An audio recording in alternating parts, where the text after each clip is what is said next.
Hello guys, तो कैसे हैं आप सब। उम्मीद है सभी खैरियत से होंगे। आज मैं एक और न्यू स्टोरी स्टार्ट करने वाली हूँ जो कि ज़ॉम्बीज वाली है और इसका नाम है male leads are trapped in my house. तो चले बिना किसी देरी के कहानी शुरू करते हैं। कहानी की शुरुआत होती है और हमारी हीरोइन हमें बताती है ये सब कुछ बिल्कुल किसी टिपिकल नावल की तरह स्टार्ट हुआ। मैं एक आम सी इंसान थी जिसको रोमांस नॉवेल्स पढ़ना बहुत ज्यादा पसंद थे, लेकिन एक दिन अचानक से मैं एक एक्सीडेंट में फंस गई और उसके बाद मर गई। और जब मैंने अपनी आंखें खोली तो मैंने अपने आप को उसी नावल में रीइंकार्नेट होते हुए पाया जो मैं पढ़ रही थी। और इसी तरह मैं एक बहुत ज्यादा खूबसूरत कैरेक्टर थी जिसके पिंक बाल थे और बहुत ज्यादा खूबसूरत और बहुत ज्यादा अमीर भी थी, क्योंकि मेरा नाम था चेरी सिनक्लेयर और मैं एक साइड कैरेक्टर थी।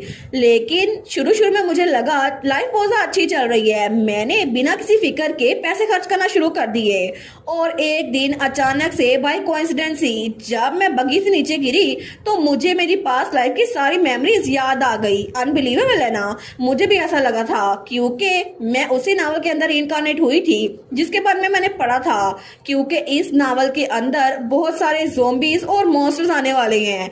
और तभी वहां पर कोई चिल्ला कहता है ये तो एक मॉन्स्टर है। तो हमारी हीरोइन सामने गिरी हुई थी। वो सोचती है क्या ये सब कुछ इतनी जल्दी कैसे शुरू हो गया, क्योंकि ये कहानी एक सर्वाइवल रोमांस स्टोरी थी। और मैंने अपना एक डिसीजन बनाया। इस दुनिया में जहाँ पर बहुत सारे लोग को मॉन्स्टर्स ने मार डालना है, जहाँ पर आधे से ज्यादा ज़ॉम्बी है, मुझे जिंदा रहने के लिए कुछ ना कुछ करना होगा। और तभी वहां पर एक कुल्हाड़ी पड़ी हुई थी तो वो उस कुल्हाड़ी को उठाती है और उस मॉन्स्टर को मार देती है। लेकिन उस मॉन्स्टर का ब्लड ग्रीन कलर का था।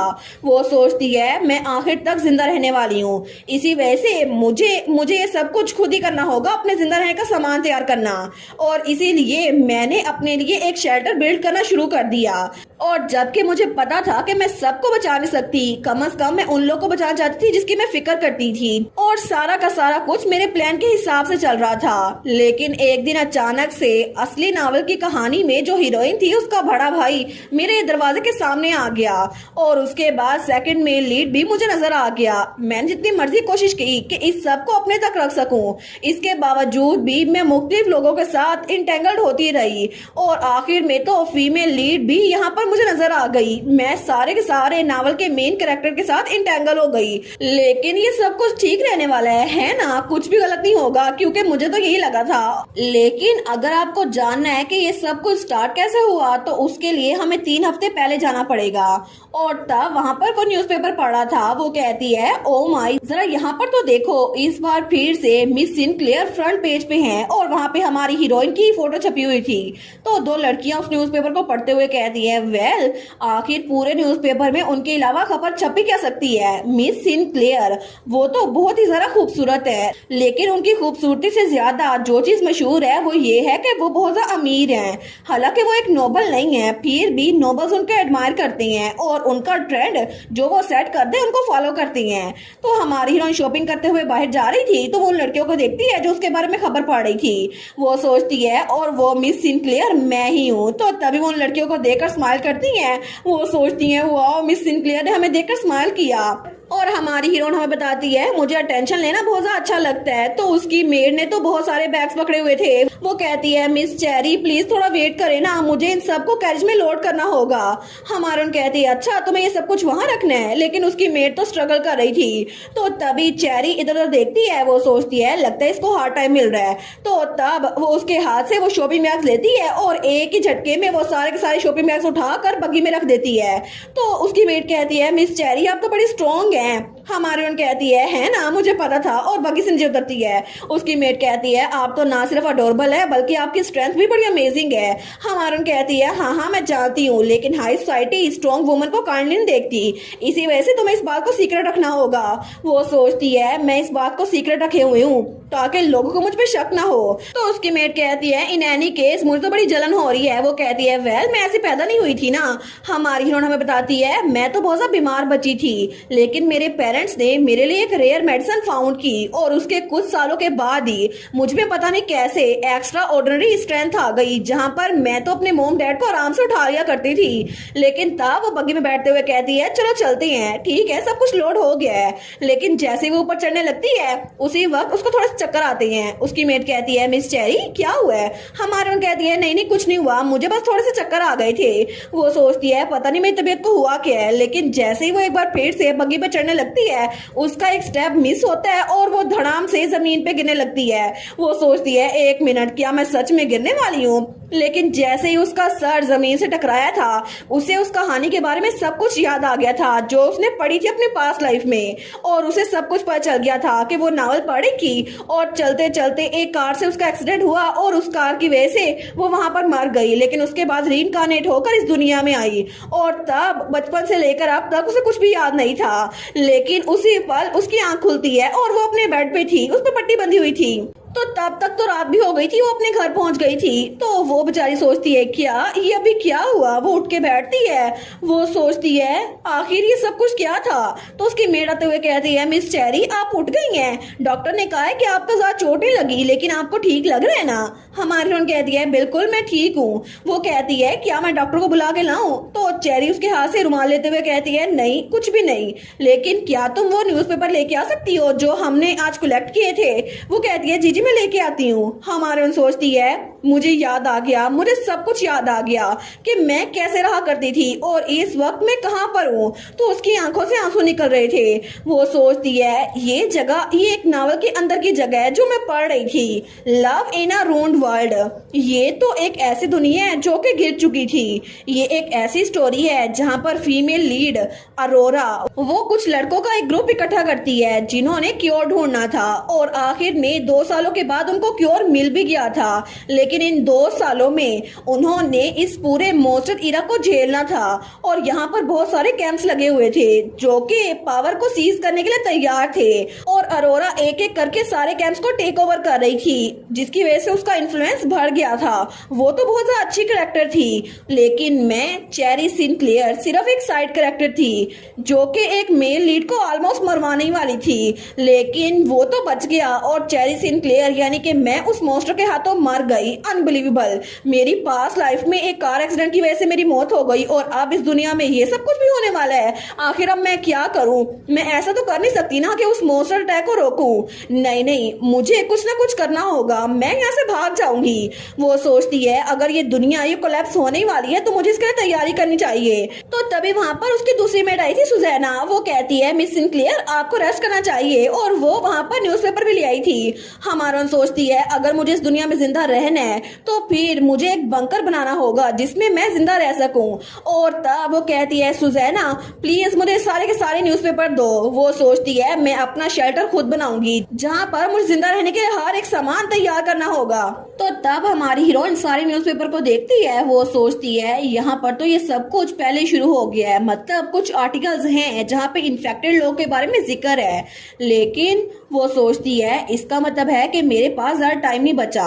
सबसे पहले मैं फूड इकट्ठी करूंगी क्योंकि जिंदा रहने के लिए खाना जरूरी है। दूसरे नंबर पर फंड्स, वेल पैसा बिल्कुल भी इश्यू नहीं है। और आखिरी नंबर पर मुझे लड़ने के लिए वेपन चाहिए होंगे, लेकिन अगर मुझे वेपन इकट्ठे करने हैं तो उसके लिए उससे बेहतर कोई नहीं होगा। तो अगली सुबह का सीन दिखा जाता है जहाँ पर कोई कहता है आखिर आप क्या बात करिए मिस सिनक्लेयर, आखिर आपको वेपन्स क्यों चाहिए? और वो था सिनक्लेयर फैमिली का लॉयर हैरिसन जो कि हमारी हीरोइन का मुंह भोला भाई भी था। तो तब वो कहता है आखिर आपको अचानक से वेपन की जरूरत क्यों पड़ गई? हमारी हीरोइन कहती है बस ऐसे कह दो मुझे अपने आप को प्रोटेक्ट करना है। और तब वो हमें बताती है ये तो मेरी फैमिली का लॉयर होने के साथ साथ मेरा इकलौता भाई भी है। हालांकि हम लोग ब्लड रिलेटेड नहीं है, लेकिन मेरे पेरेंट्स के गुजरने के बाद इसने बिल्कुल फैमिली की तरह मेरा ध्यान रखा। ये मुझसे बड़ा है और बहुत ज्यादा अच्छा भी। तो तब उसका भाई स्माइल करते हुए कहता है प्लीज एक्सप्लेन करें आखिर आपका क्या मतलब है और आखिर आप उस वेपन को किस पे यूज करेंगी? हमारी हीरोइन सोचती है लगता है इसको मुझ पे शक हो रहा है, ये बिल्कुल भी इजी नहीं होगा। तो उसका कहने का मतलब था इस बार अपने आप को तुमने किस मुसीबत में फंसा लिया है। हमारी हीरोइन कप रखते हुए सोचती है अगर मैं इसको हैंडल नहीं कर सकती तो फिर मुझे अपना तरीका इस्तेमाल करना होगा। अगर चेरी सिनक्लेयर ने वेपन इकट्ठे करने शुरू कर दिए चाहिए तो लोग नोटिस कर लेंगे और इस तरह मैं चाहती हूँ चीजें स्मूथली हैंडल हो जाएं। तो उसके लिए मुझे हैरिसन को इस्तेमाल करना होगा। वो कहती है असल में मुझे किसी को मारना है, इसी वजह से मुझे वेपन चाहिए। तो हैरिसन अपना चश्मा सही करता है। हमारन सोचती है वेल मुझे मॉन्स्टर्स को मारना ही है ना, मैं झूठ तो नहीं बोल रही। तो तब हैरिसन कहता है आखिर कौन है वो बास्टर्ड। हमारन कहती है क्या। हैरिसन तो बड़ा गुस्से में आ गया था। वो कहता है आखिर किसने आपके साथ कुछ बुरा किया जिसकी वजह से आप उसको मारने की कोशिश करेंगे, बस मुझे एक बार उसका नाम बता दें। तो हमारन सोचती है मुझे अपने कार्ड सही से खेलने होंगे। तो तब अपना रुमाल निकालने लगती है। वो सोचती है हैरिसन तो बहुत ओवर प्रोटेक्टिव है, तो वो कभी भी मेरे मामले में दखल नहीं देगा, लेकिन वो कभी भी मुझे रोता हुआ नहीं देख सकता। तो वो रोने की एक्टिंग करते हुए कहती है मैं सच में नहीं चाहती कि इस बार में मजीद बात करूं, तो क्या तुम इस टॉपिक को छोड़ सकते हो। तो वो दिल में सोचती है मैंने कितनी ब्रिलियंट लाइन बोली है ना, अब तो वो मजीद सवाल पूछेगा नहीं। तो थोड़ी देर बाद हैरिसन मान गया था। वो कहता है ठीक है उस बास्टर्ड से बाद में डील कर लेंगे, लेकिन मुझे ये बताएं आखिर आपको किस तरह के वेपन्स चाहिए। हमारन कहती है स्वॉर्ड्स, क्रॉसबो, एक्सिस, हर एक चीज। वो कहता है ठीक है तो आपको ट्रेन करने के लिए एक इंस्ट्रक्टर भी चाहिए होगा है ना। हमारन कहती है नहीं मुझे उसकी जरूरत नहीं है। तो हैरिसन कहता है मिस सिनक्लेयर मैं आपसे पूछ नहीं रहा, मैं आपको बता रहा हूँ इतने ज्यादा वेपन्स आप अकेली हैंडल नहीं कर सकेंगी, आपको किसी ना किसी से सीखना होगा। हमारन कहती है ठीक है जैसे तुम कहो। और तब वो कहती है अगर तुम ये कर ही रहे हो तो मैं चाहती हूँ कि तुम मेरे लिए एक आर्मरी भी बिल्ड करो, तुम्हें पता है ना मैं कैसी हूँ। वो कहता है वेल ऑल राइट, आखिर आप क्या प्लान कर रही है, क्या बिल्ड करना है। हमारन कहती है मैं एक टाउन में ये बिल्ड करूंगी जिसका नाम ब्रूनल है। वो कहता है ब्रूनल। हमारन कहती है तुम इस बारे में नहीं जानते होगे, असल में वो कैपिटल से ज्यादा दूर नहीं है, ब्रूनल और कैपिटल बिल्कुल पास पास ही है। तो हैरिसन कहता है आखिर आपको वहीं पर क्यों जाना है मिस सिनक्लेयर। हमारन स्माइल करते हुए सोचती है क्यों, क्योंकि वो एक ऐसी जगह है जो कि सारी दुनिया से कट के है, जहाँ पर इकलौती लड़की 6 महीने तक जिंदा रह सकी थी। और जब वहां पर ज़ॉम्बीज आए थे ना, उसके बावजूद भी वहां पर राशन था। इसके अलावा अरोरा भी जब वहां पर पहुंची थी ना, तो उसको भी छुपने के लिए जगह मिल गई थी। और सेकेंडरी मेल लीड उसने भी खाने का मसला हल कर दिया था। लेकिन इसके अलावा ये सब कुछ मेरे काम का नहीं है, मुझे तो बस जिंदा रहना है। वनीला का मीनार तो एक तरह से फोर्ट्रेस ही था, उसमें तो ह्यूज गार्डन था जहाँ फार्मिंग की जा सकती थी। इसके अलावा बैक पे एक फॉरेस्ट भी था जिसकी वजह से ज़ॉम्बी से बचा जा सकता था, और जिंदा रहने के लिए वो जगह बेस्ट है। तो तब वो सोचती है इसके अलावा मेरे पेरेंट्स वो पिछली लाइफ में फार्मर थे, तो मैं फार्मिंग भी कर सकती हूँ। अच्छा रहेगा ना कि मेल लीड के क्योर ढूंढने से पहले मैं वहां पर रहूं, क्योंकि 2 सालों तक मुझे जिंदा रहना होगा। 2 सालों बाद क्योर ढूंढा जाएगा और फिर मैं दोबारा वापस आ जाऊंगी। लेकिन हैरिसन तब तक शायद जिंदा ना बच सके, इसलिए मैं ऐसा होने दूंगी। तो तब वो कहती है हैरिसन मुझे तुम्हें कुछ बताना है, असल में ये दुनिया जल्दी खत्म होने वाली है।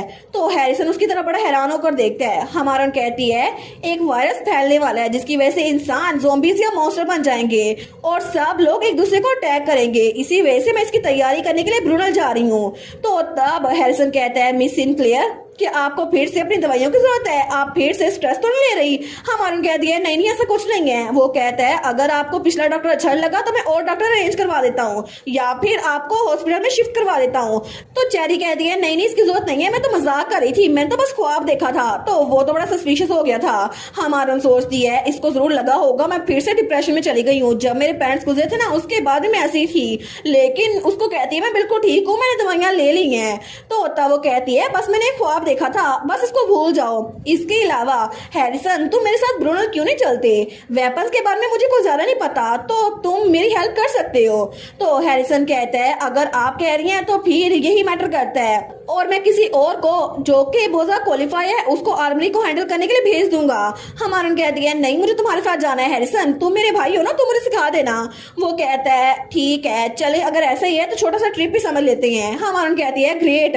वो सोचती है चलो एक मसला तो हल हुआ। और तब वो अपने घर से बाहर निकलती है। वो सोचती है मुझे वेपन्स भी मिल गए, मुझे हैरिसन भी मिल गया, अब सिर्फ एक चीज बची हुई है। तो तब वो बैंक में पहुंची थी, तो वहां पर जो डायरेक्टर था वो कहता है आप चाहती हैं कि आप 100 मिलियन गोल्ड वो लोन लें। हमारी संभाल कर कहती है बिल्कुल मुझे लोन चाहिए, वो भी 100 मिलियन गोल्ड। तो तब डायरेक्टर तो बड़ा हैरान था। वो कहता है मिस चेरी क्या सच में आपको लोन चाहिए? हमारून कहती है बिल्कुल बिल्कुल। वो सोचती है मुझे नहीं पता मैं इसको यूज कर भी सकूंगी या फिर नहीं। तो वो कहता है मुझे माफ कीजिएगा, मैं तो बस सरप्राइज हो गया था कि आप तो इतनी अमीर फैमिली से आती हैं, आपके पास पैसों की कमी नहीं है, फिर भी आप इतना बड़ा लोन ले रही हैं। और वैसे भी ये सिर्फ फॉर्मेलिटी है, लेकिन क्या मैं पूछ सकता हूँ कि आप लोन ले क्यों रही हैं? हमारी हीरोइन कहती है बिल्कुल, क्योंकि मुझे डूम्सडे की प्रिपरेशन करनी है। वो कहता है क्या? लेकिन मुझे बताएं कहीं आपको कोई ब्लैकमेल तो नहीं कर रहा? अगर ऐसी बात है तो मैं हैरिसन से कह दूंगा। हमारन कहती है ऐसा कुछ भी नहीं है। वो सोचती है ये तो डेजा वू लग रहा है, हैरिसन को भी मुझ पे यकीन नहीं था। तो डायरेक्टर कहता है कहीं आपने जुए में तो पैसे नहीं उड़ा दिए ना? गैम्बलिंग क्लब तो नहीं गई थी आप फिर से? कहीं आपके वैसे वहां पर बात तो नहीं हो गई? अगर ऐसा है तो मुझे बता दें। हमारन कहती है ऐसा कुछ भी नहीं है, मैंने इन्वेस्टमेंट करनी है ओवरसीज। आपको पता है ना कि हमारा कारोबार बड़ा फैला हुआ है। लेकिन वो सोचती है द गैम्बलिंग क्लब, अभी तक मैंने इसको चलाया क्योंकि ये बाकियों के लिए कुछ भी नहीं होगा, लेकिन मेरे लिए ये बिल्कुल प्लेग्राउंड था और यहाँ से बहुत सारा पैसा मिलता है। लोग तो यहाँ आने के लिए मरे जा रहे थे। तो चेरी कहती है मैंने काफी अरसे से क्लब को अटेंड नहीं किया और मैं प्लान कर रही हूँ किसी और के हाथों ये सौंप दूं। लेकिन क्या आप मुझसे इंटरोगेशन कर रहे हैं? मुझे लगता है आप मुझसे सवाल पूछ रहे हैं। वो कहता है नहीं नहीं ऐसा कुछ नहीं है। हमारून कहती है कि आपको मेरी फैमिली की क्रेडिबिलिटी पे शक है? वो कहता है बिल्कुल नहीं, ऐसा कुछ भी नहीं है, मैं अभी आपके लिए सोना तैयार करवा देता हूँ। और थोड़ी देर बाद वहां पर वो तैयारी कर रहे थे। तो हमारून सोचती है कैश तो परफेक्ट है, मैं तो और भी ज्यादा अमीर बनने वाली हूँ। मुझे ऐसा लग रहा है जैसे मैं एक कॉन आर्टिस्ट हूँ। लेकिन अब जबकि सब कुछ खत्म होने ही वाला है तो कोई बाद में मुझसे लोन का पूछेगा ही नहीं, तो कोई बात नहीं, मैं इनको खर्च कर ही लूंगी। वैसे भी एक बार ये सारा कुछ शुरू हो गया ना तो पैसे की कोई कदर रहेगी नहीं, तो मुझे उससे पहले पहले सब कुछ इस्तेमाल करना होगा। लेकिन तभी वहां वो न्यूज़पेपर देखती है तो वहां पे एक आर्टिकल था जहां पर नोटिंगम स्ट्रीट के बारे में कुछ लिखा हुआ था। तो डायरेक्टर कहता है क्या न्यूज़पेपर में कुछ इंटरेस्टिंग नजर आ रहा है आपको? अगर आप चाहें तो इसको लेके जा सकती हैं। हमारी कहती है थैंक यू। तो तब जब वो वापस आ रही थी उस न्यूज़पेपर को पढ़ती है तो तब हमारी हीरोइन सोचती है ये न्यूज़पेपर तो उस रात पब्लिश किया गया था जब पहला मोस्टर वो नावल में अपेयर हुआ था। इसका मतलब है कि आज की रात हीरोइन अरोरा वो पहली बार उस मोस्टर से मिलने वाली है। यानी कि अरोरा जो कि ड्यूक लांचास्टर की अडॉप्टेड बेटी है, वो वहां पर नोटिंगम जाएगी जहां पर उसे किसी ने लेटर भेजा था। लेकिन जैसे वो वहां पर जाएगी ना तो उसे पहली बार एक मोस्टर नजर आएगा।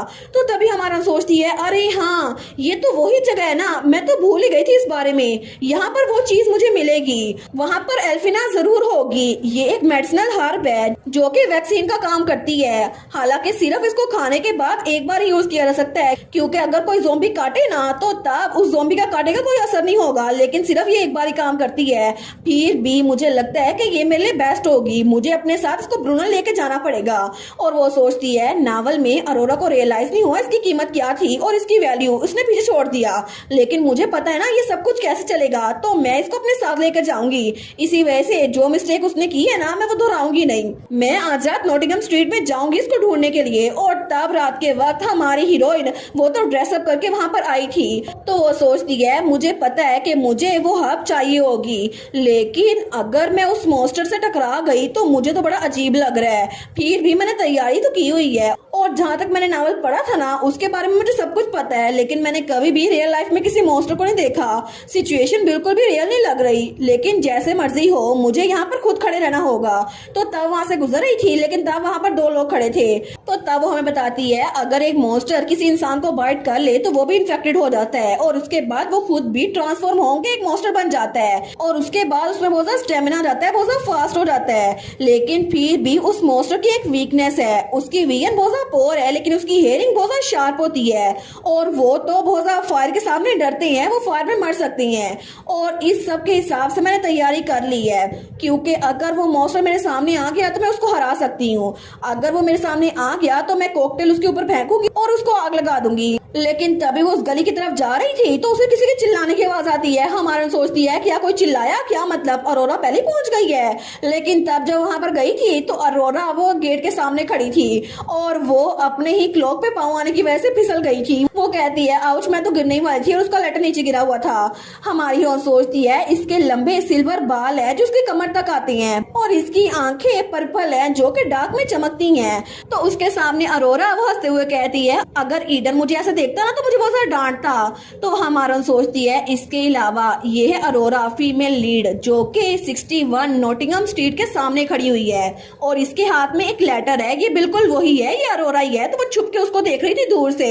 हमारन सोचती है ये तो नावल की प्रोटैगनिस्ट है अरोरा लांचास्टर। ये जब 15 साल की थी इसकी मेमोरीज चली गई और इसको ड्यूक लांचास्टर ने अडॉप्ट किया। इसका एक बड़ा भाई भी है जो कि कहानी के मेल लीड्स में से एक है और वो बहुत ज्यादा हैंडसम है, लेकिन इसके बर्थ पेरेंट्स के बारे में किसी को नहीं पता और ये बात इसको बहुत ज्यादा तंग कर रही थी। इसीलिए किसी ने इसको लेटर भेजा कि मुझे तुम्हारे पेरेंट्स के बारे में पता है, तो वो यहाँ पर आ गई। लेकिन तब वो सोचती है आखिर ये कर क्या रही है। तो अरोरा तो दरवाजे को चेक कर रही थी, ये खुल क्यों नहीं रहा। हमारा सोचती है क्या गेट क्लोज है इसी वजह से ऐसे कर रही है, फिर भी ये कितनी क्यूट है ना।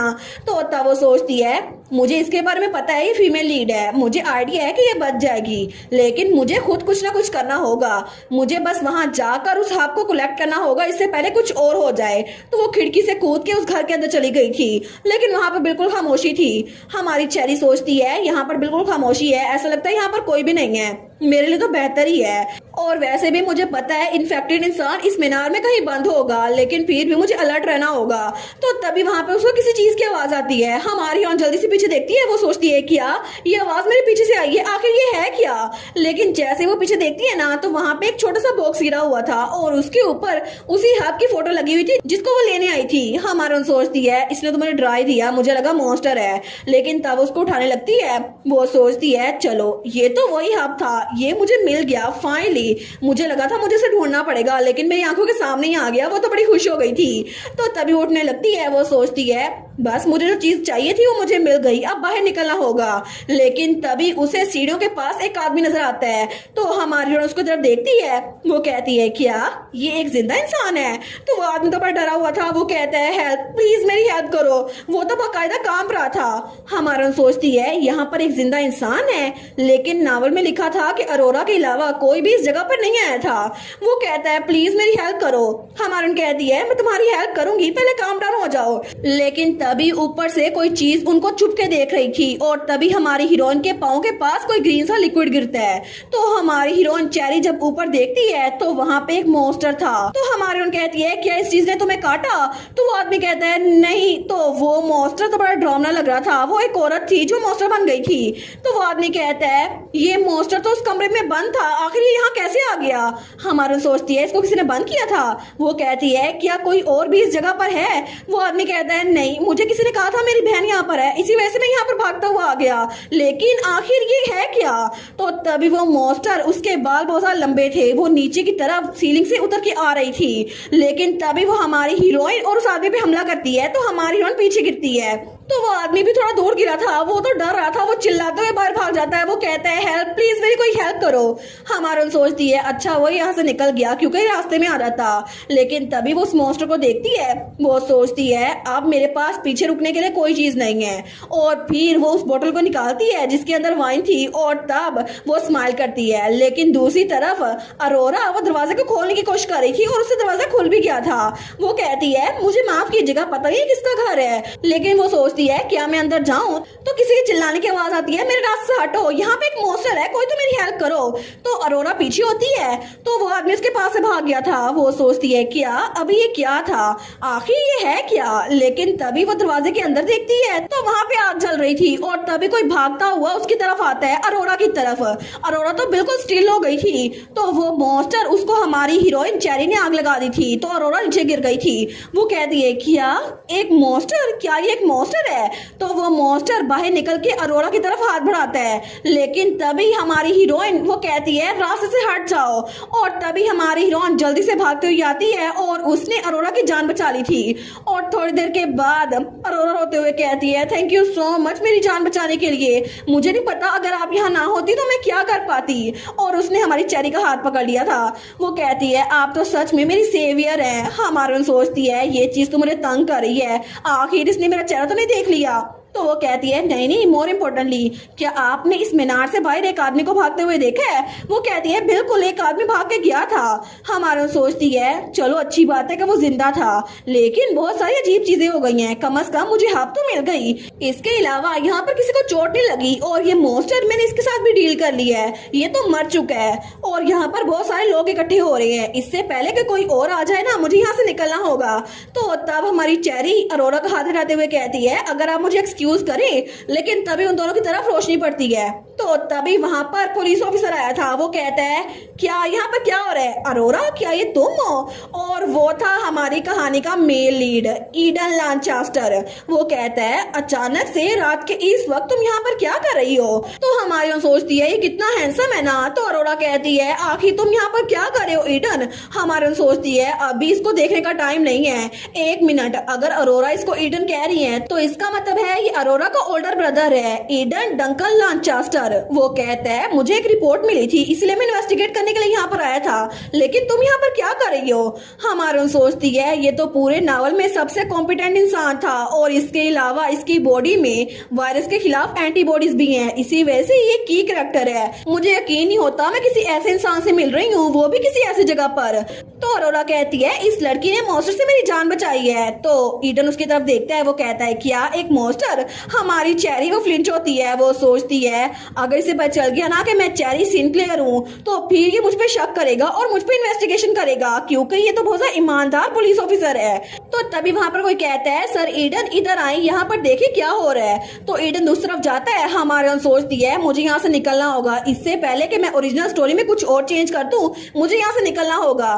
तो वहां पर दूसरा पुलिस ऑफिसर कहता है जरा इसकी तरफ देखे तो सही, आखिर ये चीज है क्या?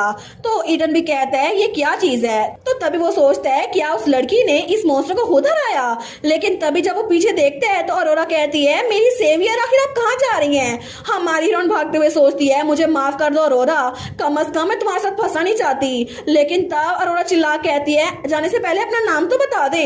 हमारी सोचती है मैं तुम्हें नहीं बता सकती ना, मुझे माफ कर दो, मैं इस सब में फंसना नहीं चाहती। तो तब हमारी हीरोइन तो एक गली में भाग गई थी और वहां पे एक बिल्ली बैठी थी, लेकिन उसके भागने की वजह से वो बिल्ली भी डर जाती है। वो सोचती है ये तो पागलपन है, आखिर ये पुलिस ऑफिसर ईडन लांचेस्टर मेरा पीछा क्यों कर रहा है? वो तो उसके पीछे ही पड़ गया था। तो तब वो कहता है तुम्हें तभी रुक जाना चाहिए था जब मैंने तुम्हें बोला था, और उसने हमारी हीरोइन को पकड़ लिया था। वो उसको घसीट के लेके जा रहा था। वो कहता है मैं अप्रिशिएट करता हूँ कि तुमने मेरी बहन की जान बचाई है, लेकिन ऐसे भागना तुम्हें सस्पिशियस बना रहा है। हमारी हीरोइन ने तो अपना क्लॉक जरा जोर के पकड़ लिया था। वो सोचती है ऑफ कोर्स मुझे भागना था ना, क्योंकि अगर मैं रुक गई होती ना तुम्हें पता चल जाता मैं कौन हूँ। वेल मैंने भागने की कोशिश तो की थी, मुझे लगा था कि मैं घर जाकर पैकिंग करना स्टार्ट कर सकती हूँ, लेकिन उसी वक्त पता नहीं कहाँ से ये मेरे पीछे पड़ गया। अचानक से इसने मेरा पीछा करना क्यों शुरू कर दिया? तो तब वो कहता है क्या सच में तुम जवाब नहीं देने वाली? वेल आखिर ये कितना इंपॉर्टेंट है कि तुम अपना चेहरा छुपा रही हो? मुझे लगता है मुझे तुमसे इन्वेस्टिगेशन करनी पड़ेगी, जरा तुम्हें क्राइम स्पॉट पर तो लेके जाऊं। हमारा सोचती है अब मैं क्या करूं, अगर ऐसे चलता रहा ना तो ये मेरा चेहरा देख लेगा, लेकिन मुझे लगता है मुझे इसको बेहोश कर देना चाहिए। लेकिन उसी वक्त साथ वाली गली से जहां पर वो क्राइम स्पॉट था ना, वहां से अरोरा की चीखने की आवाज आती है। तो ईडन कहता है क्या ये आवाज? तो हमारा सोचती है यही मेरा चांस है। तो तभी वो उसको धक्का देती है, लेकिन उसको धक्का दे कई ईडन के हाथ से बच के बाहर भाग गई थी। वो कहता है ओए रुको तो सही। हमारा सोचती है ऐसा लगता है ये अरोरा की आवाज थी, तो ये कभी भी अपनी बहन को छोड़ के मेरे पीछे नहीं जाएगा। तो ईडन बेचारा वहीं पर रुक गया था। वो कहता है डैम इट, वो मेरे हाथ से निकल गई। लेकिन तभी उसकी नजर जमीन पे पड़े हुए एक ब्रोच पे पड़ती है। वो सोचता है क्या ये एक ब्रोच है? हमारे सोचती है ये तो मेरा ब्रोच है, आखिर ये वहां पर क्या कर रहा है? वो सोचती है नहीं मैंने पीछे अपना ब्रोच क्यों छोड़ दिया। तो अगले दिन हमारी हीरोइन चेरी वो सोचती है जरूर ये मजाक होगा है ना, मैं कोई सिंड्रेला थोड़ी ना हूँ जो पीछे अपना ब्रोच छोड़ के चली गई हूँ, उसको पता चल जाएगा ना ये मैं हूँ। इसके अलावा ये कोई आम सा ब्रोच नहीं था, ये तो फाइनल गिफ्ट था जो मेरे फादर ने मुझे दिया था। लेकिन मैं तो एक इडियट हूँ, आखिर मैं इतनी केयरलेस कैसे हो सकती हूँ। वो तो अपना सामान पैक कर रही थी और साथ साथ रो भी रही थी। तो थोड़ी देर बाद ही वो अपने आप को तसल्ली देते हुए कहती है नहीं नहीं ऐसा हो नहीं सकता, उसको पता हो ये मेरा ब्रोच है। वैसे भी उसके पीछे मेरे इनिशियल्स इनग्रेव किए हुए थे, इसका ये मतलब तो नहीं उसे पता हो। तभी वहां पर दरवाजे पे दस्तक होती है तो उसकी मेड सुजाना आते हुए कहती है miss Cherry, sir Eden House Lanchester उन्होंने आपके लिए कॉल दी है। हमारून कहती है क्या? वो कहती है ईडन वो मुझे कॉल क्यों करेगा? सुजाना कहती है उन्होंने मुझे रीजन नहीं बताई, उन्होंने कहा ये क्लासिफाइड है, वो आपसे डायरेक्टली बात करना चाहते हैं। हमारून कहती है बस उसको बता दो मैं यहाँ पर नहीं हूँ, कह दो मैं ट्रेवल कर रही हूँ। आखिर इतनी रात को अंधेरे में उसने मुझे कैसे पहचान लिया? तो सुजाना कहती है ऑल राइट मैं उनको ये कह दूंगी, लेकिन ये देखें आज का न्यूज़पेपर, क्या आपने पैकिंग फिनिश कर ली? तो तब वो कहती है बिल्कुल, तुम्हारे बारे में क्या सुजाना? वो कहती है जी जी बिल्कुल, मैं हेडमेट को बता दूंगी और आपको जल्दी ज्वाइन कर लूंगी। हमारे हमें बताती है सुजाना मेरे लिए बिल्कुल एक एंजल है, क्योंकि अचानक से जब मैंने ब्रुनल जाने का प्लान बनाया ना तो इसने हाँ कह दी। ये ना सिर्फ मेरी मेड है बल्कि मेरी बहुत अच्छी दोस्त है, और कैपिटल में भी इसके अलावा मेरा कोई दोस्त नहीं था। तो हमारून कहती है तुम्हारे लिए बहुत अचानक होगा ना, थैंक यू सो मच मेरे साथ आने के लिए, तैयार होने के लिए। सुजाना कहती है ऑफ कोर्स आप जहाँ जाएंगी मैं आपके साथ ही जाऊंगी मैडम। हमारून कहती है फिर तो मैं तुम्हारे साथ हमेशा के लिए ब्रुनल में रहूंगी, तुम कितनी अच्छी हो ना। वो कहती है ठीक है मैं जाकर सर ईडन को रिस्पॉन्स करके आती हूँ। लेकिन तब हमारी हीरो न्यूज़पेपर पढ़ती है, वो सोचती है ऑल राइट चलो देखते हैं कि आज के न्यूज़पेपर में मोस्टर के बारे में क्या लिखा है। तो वहां पर लिखा था 61 नोटिंगम स्ट्रीट पर अचानक से हमला हुआ, विक्टिम लेडी अरोरा लॉन्चेस्टर थी। हमारा सोचती है मुझे पता था ये अरोरा ही थी जो चिल्लाई थी, इसका मतलब है कि वहां पर किसी और ने भी उस पर हमला किया था, लेकिन वो सेफ थी।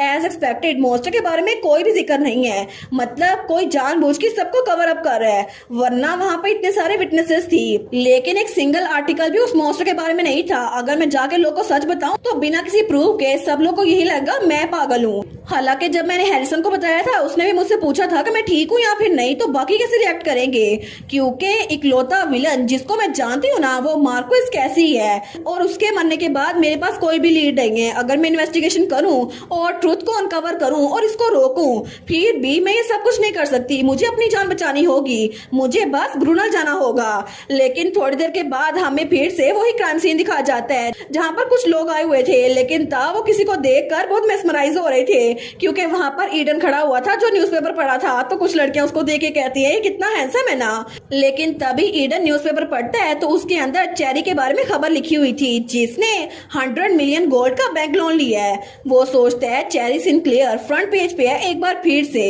वेल मुझे पता था कि वो बहुत अमीर है, लेकिन उसके लिए लोन लेना बहुत बड़ी खबर है, और आखिर उसे लोन की जरूरत क्यों ही पड़ी? जब तो कोई खास वजह ना हो ऐसा हो ही नहीं सकता। तो तब उस ब्रोच को देखते हैं तो तभी उसको साथी आते हुए कहता है तुम यहाँ पर क्या कर रहे हो? तो ईडन कहता है तुम पहुंच गए इंस्पेक्टर? वो कहता है मैंने तुम्हें कहा था इस केस से दूर रहना। वो कहता है लेकिन मैं क्यों रहूं? तो उसका साथी कहता है मुझे पता था, क्योंकि जब ये सब कुछ हुआ ना तुम यहाँ पर ही थे, तुम तो बहुत जिद्दी हो। लेकिन क्या इस बार फिर से मिस चेरी सिंक्लेयर के बारे में एक और आर्टिकल छपा है? मैंने सुना था कि तुमने उनके स्टेट में कॉल की थी, लेकिन क्यों की थी? तो ईडन सोचता है ये तो ऐसे बात कर रहा है जैसे मैं चेरी सिंक्लेयर के साथ ऑब्सेस हूँ, हालांकि ऐसा कुछ भी नहीं है। तो उसका साथी कहता है तुम सिंक्लेयर फैमिली को अकेला छोड़ दो, यही बेहतर होगा। तुम्हें पता भी है उनके पास कितना सारा पैसा है, और अगर तुम्हें प्रमोशन चाहिए ना तो बस ऐसे ही करते रहो, तुम थोड़े वक्त में पुलिस चीफ बन जाओगे। तो हमें बताया जाता है ईडन डंकन लॉन्चेस्टर वो बहुत अजीब है, क्योंकि वो एक ड्यूक का बेटा है, फिर भी सक्सेसर बनने के बजाय उसने पुलिस ऑफिसर बनना चूज किया। ड्यूक लॉन्चेस्टर अपनी बेटे की चॉइस से बिल्कुल खुश नहीं थे, लेकिन अपने नोबल स्टेटस को पीछे छोड़कर वो पुलिस में भर्ती होने के लिए चला गया, और अभी तक वो पुलिस में ही है। तो वो कहता है मैं यहाँ पर पुलिस ऑफिसर इसलिए नहीं बना था ताकि रैंक्स को क्लाइम करता रहूं, और अगर मैं स्टेटस के पीछे होता ना तो मैं नेक्स्ट ड्यूक बनने के लिए तैयार हो जाता। तो तब ईडन कहता है एनीवेज इंस्पेक्टर, आखिर उस मॉन्स्टर के बारे में सिंगल न्यूज क्यों नहीं छपी इस न्यूज़पेपर में? तो वो कहता है हायर अपने हमें कहा है कि हम इसके बारे में कोई खबर ना छापे, इसीलिए ऐसा कुछ नहीं हुआ।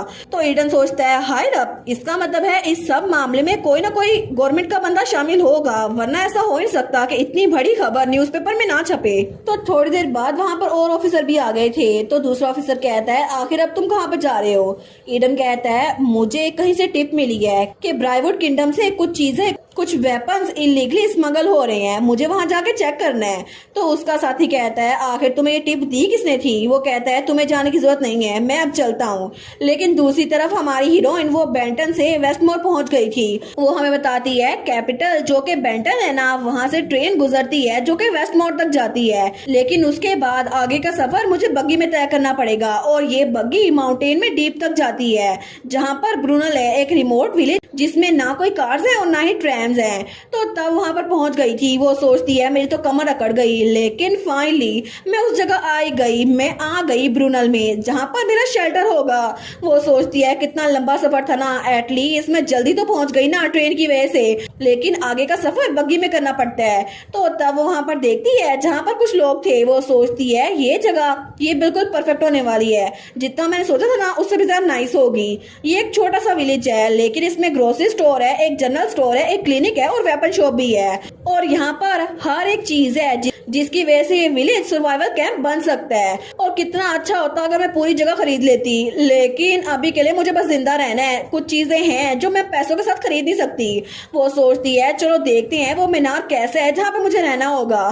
तो वहां पर माउंटेन के ऊपर एक मैंशन बना हुआ था। तो हमारा सोचती है वो मैंशन इस गाँव से बहुत ज्यादा दूर है, इसी वजह से कोई मोस्टर वहां पहुंच नहीं पाता होगा। लेकिन ये कितना क्रीपी लग रहा है। नावल के अंदर वनीला इस मैंशन की असल मालकिन, वो तो गाँव से कट के रहती थी, इसी वजह से ये मेंशन उस डिस्क्रिप्शन पे फिट बैठता है, क्योंकि ये एक फोर्ट्रेस था जो कि हिल के ऊपर बना हुआ था। और अब मैं इसको देख रही हूँ ना, तो मुझे समझ आ रहा है कि इतनी देर तक बरकरार कैसे रहा था, क्योंकि ये माउंटेन के ऊपर है। और मुझे पहले पता नहीं था कि ये मीनार सच में वनेला के साथ बिलोंग करता है, लेकिन इस गाँव में आने के बाद मैं उससे ये घर खुद खरीद सकती हूँ। तो तब वो इधर देखती है। वो सोचती है अभी तक शाम हो गई है, लेकिन वनेला इस मीनार की मालकिन अभी तक यहाँ पहुंची क्यों नहीं है। मुझे थोड़ा अजीब लग रहा है। मैं उम्मीद करती हूँ कुछ भी बुरा ना हुआ हो। और दूसरी तरफ हमें ईडन दिखा जाता है जिसने एक चोर को पकड़ा था। वो कहता है ठीक है मैं हार मानता हूँ। तो ईडन लांचेस्टर कहता है क्या तुम इसलिए कह रहे हो क्योंकि तुम्हें सच में नहीं पता? क्या तुम्हें सच में नहीं पता कि इलीगल वेपन्स आखिर किसने स्मगल करवाए हैं? वो कहता है नहीं मुझे खुद नहीं पता, मुझे बस इसके पैसे मिले थे और मुझे एक आदमी तक पहुंचाना था, लेकिन उसके बाद ही तुम वहां पर आ गए और तुमने तो मुझे पकड़ना शुरू कर दिया। और ये तो बिल्कुल डेजा वू लग रहा था क्योंकि इसने हमारी हीरोइन को भी ऐसे ही पकड़ा था। तो ईडन कहता है मैंने सुना था कि तुम ये सारी की सारी गन्स स्मगल करके एक विलेज तक लेके जा रहे हो, आखिर वो कहाँ पर है? तो वो आदमी कहता है मुझे खुद नहीं पता, मैं तो बस चीजें यहाँ पर लेके आया था। वो कहता है बकवास करना बंद करो, देखो सही पपी भी यहाँ से गुजरा, उसे भी तुम्हारा आंसर डम लग रहा है। हमने कंफर्म कर लिया है इस सब के पीछे हैरिसन शामिल है। वो आदमी कहता है क्या हैरिसन? तो ईडन कहता है तुम्हारा कहने का मतलब है कि सारे के सारे वेपन्स कोई और नहीं चेरी सिनक्लेयर इकट्ठे कर रही है। वो सोचता है मुझे पहले ही चेरी सिनक्लेयर पे बहुत ज्यादा शक था, मुझे लगा कि शायद वही होगी जो उस रात उस स्ट्रीट में आई थी। मैंने मार्शल से कहा मुझे एक टिप मिली है, लेकिन सच ये है मैंने इसको खुद ही देखा था। जो से एक इलीगल आर्म एक्सपर्ट वो यहाँ पर आया था और उसने हैरिसन का जिक्र किया, लेकिन उसके बाद जब मैंने वहाँ पर चेरी सिनक्लेयर को कॉल की तो मुझे पता चला कि वो मुझसे बात नहीं करना चाहती, और इसके साथ साथ मुझे पता चला कि वो कहीं भी ट्रैवल कर रही है। आखिर इकलौती वारिस सिनक्लेयर फैमिली की उसने 100 मिलियन गोल्ड लोन क्यों ही लिया और अचानक से वो गायब हो गई? कहीं ये कोई इत्तेफाक तो नहीं? ऐसा तो हो नहीं सकता। तो वो चोर कहता है मुझे बस ये पता चला है कि चेरी सिनक्लेयर अभी के लिए ब्रूनल गई है। वो कहता है क्या ब्रूनल, वो कहाँ पर है? तो वो चोर कहता है वहां पर तो मैं खुद भी कभी नहीं गया, बस मैंने इतना सुना था वो कोई गाँव है जहाँ पर ट्रेन भी नहीं जाती, आगे बग्गी लेके जानी पड़ती है। तो तब ईडन सोचता है एक ऐसी लड़की जो बहुत ज्यादा अमीर है, जिसका फैशन सेंस हर कोई कॉपी करता है, जो जितने मर्जी पैसे खर्च करे कोई पूछने वाला नहीं है, वो एक ऐसे गांव में गई है जहां पर ट्रेन भी नहीं जाती। ऐसा कैसे हो सकता है? मुझे लगता है शायद वो वहां पर कुछ कर रही है जिसकी वजह से उसे इतने ज्यादा वेपन चाहिए होंगे। लेकिन तब वो कहता है मुझे ये जानना होगा क्यों। तो तब वो पीछे से चोर कहता है आखिर मुझे इतना मारना जरूरी था। लेकिन अगले दिन हमें हमारी हीरोइन दिखा जाती है जो वहां पे न्यूज़पेपर पढ़ रही थी। वो सोचती है क्या मेरे 100 मिलियन लोन लेने की खबर यहाँ पर छप गई है? यहाँ पर सबने लिखा है क्या मैं मिसिंग हो रही हूँ या फिर छुप गई हूँ? एक बार फिर से मेरी खबर फ्रंट पेज पे छपी है, लेकिन जितने मुंह उतनी बातें, मुझे क्या, अगर दुनिया खत्म हो जाएगी ना तो कौन ही पढ़ेगा ये आर्टिकल्स। लेकिन तब वो सोचती है हैरिसन को तो पता चलना ही था लोन के बारे में, फिर भी वो मुझे डांटेगा। चलो कोई बात नहीं, पता नहीं वनीला कब आएगी, कल का पूरा दिन भी नहीं आई, क्या मैं आज उसको देख पाऊंगी? लेकिन सामने देखो सही, यहाँ के पुलिस ऑफिसर कितने हैंडसम है ना, लगता है इसको कहीं देखा है मैंने। लेकिन चलो अच्छी बात है, मैं तब तक बोर नहीं होंगी, इतना हैंडसम चेहरा है इसका, और इसके गोल्डन बाल कितने प्यारे लग रहे हैं, और इसकी शार्प नोज और रेड लिप्स, और इसका यूनिफॉर्म, ये तो कॉलर तक बटन अप है। और वो पुलिस ऑफिसर किसी ओल्ड लेडी से बात कर रहा था। हमारे सोचती है गुडनेस, किसने सोचा था कि यहाँ पर इतने छोटे से टाउन में इतना हैंडसम पुलिस ऑफिसर होगा। तो तभी उसकी नजर हमारी हीरोइन पे पड़ती है। हमारे सोचती है एक मिनट, क्या ये आखिर ये यहाँ पर क्या कर रहा है। तो वो ईडन लांचेस्टर था जो उस औरत से बात करने के बाद हमारी हीरोइन की तरफ बढ़ा था। हमारी उन कहती है ईडन डंकन लांचेस्टर। तो वो उसके पास आके कहता है एक्सक्यूज मी, अगर आपके पास ये जगह फ्री है तो क्या मैं यहाँ पर बैठ सकता हूँ? अगर आप माइंड ना करें तो मुझे थोड़ी देर आपसे बात करनी है। तो हमारी हीरोइन चेरी सिनक्लेयर वो सोचती है आखिर ईडन लांचेस्टर जो कि मेन हीरोइन का भाई है, वो इतनी दूर मेरा पीछा करता हुआ ब्रूनल कैसे आ गया और ये मेरे बारे में पूछ रहा था। आखिर ये मेरे पीछे क्यों पड़ गया है? मुझे तो यहाँ पर सबसे दूर रहना था। तो आखिर कहानी का मेन लीड मेरे पास क्या कर रहा है? हमें वही सीन दिखा जाता है जहाँ पर हमारी चेरी के पास वही पुलिस ऑफिसर ईडन आया था। वो कहता है क्या मैं आपको ज्वाइन कर सकता हूँ? तो चेरी कहती है क्या आप? लेकिन तब वो सोचती है ओ नो, मुझे लगता है मैं थोड़ा सा हकलाई थी, लेकिन ये बिल्कुल भी सस्पिशियस नहीं था। तो वो कहता है यहाँ पर कोई भी ओपन सीट्स नहीं है, तो क्या मैं आपके साथ बैठ सकता हूँ? हमारी हीरोइन वो सोचती है ये कितना हैंडसम है ना, ये तो मुझे अंधा कर देगा। वो कहती है वेल श्योर। लेकिन थोड़ी देर बाद ईडन उसके सामने वाली चेयर पे बैठ गया था, हालांकि इर्द गिर्द सारी चेयर्स फ्री थी। तो तब वो ऑर्डर लिखवा रहा था। हमारी हीरोइन चाय पीते हुए सोचती है मुझे लगता है कि ये बस यहाँ पर किसी काम से आया होगा। अपने आप पे भरोसा रखो चेरी, कुछ भी नहीं होगा। मुझे नहीं पता ईडन यहाँ पर क्या कर रहा है, लेकिन अगर उसने नोटिंगम स्ट्रीट के इंसिडेंट के बारे में पूछा तो मैं डम प्ले करूंगी। तो तब वो बात शुरू करते हुए कहता है मैं तो बहुत लंबे अर्से से आपसे मिलना चाहता था, लेकिन मैंने एक्सपेक्ट नहीं किया था मैं आपसे ऐसी जगह पर मिलूंगा। हमारन कहती है आपको पता है मैं कौन हूँ? वो सोचती है ऑब्वियसली, वरना यहाँ पर आता ही क्यों? लेकिन तब वो कहता है बिल्कुल आप है मिस चेरी सिनक्लेयर। आप तो बहुत ज्यादा फेमस हैं, क्योंकि ऐसा दिन कोई नहीं गुजरा जब आपके बारे में पेपर्स में मेंशन ना किया गया हो। और तब उसको घूर के देखता है। हमारा सोचती है क्या ये मुझे टेस्ट कर रहा है? अगर इसको इंटेरोगेट करना है तो जल्दी से उस पॉइंट पे आ जाओ ना, ताकि मैं एक्सक्यूज बना सकूं। तो हमारी हीरोइन कहती है आई सपोज मैं बहुत ज्यादा वेल नाउन हूँ। तो ईडन उसकी तरफ हाथ बढ़ाते हुए कहता है मुझे माफ कीजिएगा अपने लेट इंट्रोडक्शन के लिए, लेकिन मैं हूँ Eden Duncan Lanchester, department of criminal investigation, Benton police से। एक मिनट, बेंटन पुलिस? ये तो बेन टेनिसन की तरह साउंड कर रहा है। किस किस को याद है हमारा बेन टेनिसन? मेरा तो फेवरेट कार्टून था। तो हमारे सोचती है ये तो ऐसे बता रहा है जैसे मुझे पता नहीं होगा, क्योंकि ये तो इस बात के लिए इतना मशहूर है। एक बार ये किसी केस के अंदर अपने दांत काटता है तो फिर उसको छोड़ता नहीं है, क्योंकि बेंटन सिटी में कोई भी ऐसा क्रिमिनल नहीं है जिसको ईडन ने अटेंशन दी हो और वो पकड़ा ना गया हो। और सब लोग इसको बेंटन का मैड डॉग कहते हैं। तो हमारे सोचती है और अब ये मैड डॉग मेरे सामने बैठा हुआ है। तो हमारी हीरोइन कहती है वाओ कितने सरप्राइज की बात है, आप तो वही ईडन डंकन लांचेस्टर है ना जिनके बारे में मैंने पेपर्स में पढ़ा था। तो हमारी चेरी कहती है मुझे एडमिट करना होगा, मैं तो आपके बारे में बहुत ज्यादा क्यूरियस थी कि इतने फेमस ऑफिसर का यहाँ पर क्या काम। तो हमारा हीरो कहता है मेरी रेपुटेशन आपके मुकाबले में कुछ भी नहीं है मिस सिनक्लेयर। इसके अलावा मैं तो बस क्यूरियस हूँ कि आखिर आप यहाँ पर ऐसी जगह पर क्या कर रही हैं। हमारा कहती है मैं तो अपने लिए एक वेकेशन होम ढूंढ रही थी, लेकिन आप अपने बारे में बताएं सर ईडन। वो कहता है मुझे यहाँ पर असाइन किया गया है।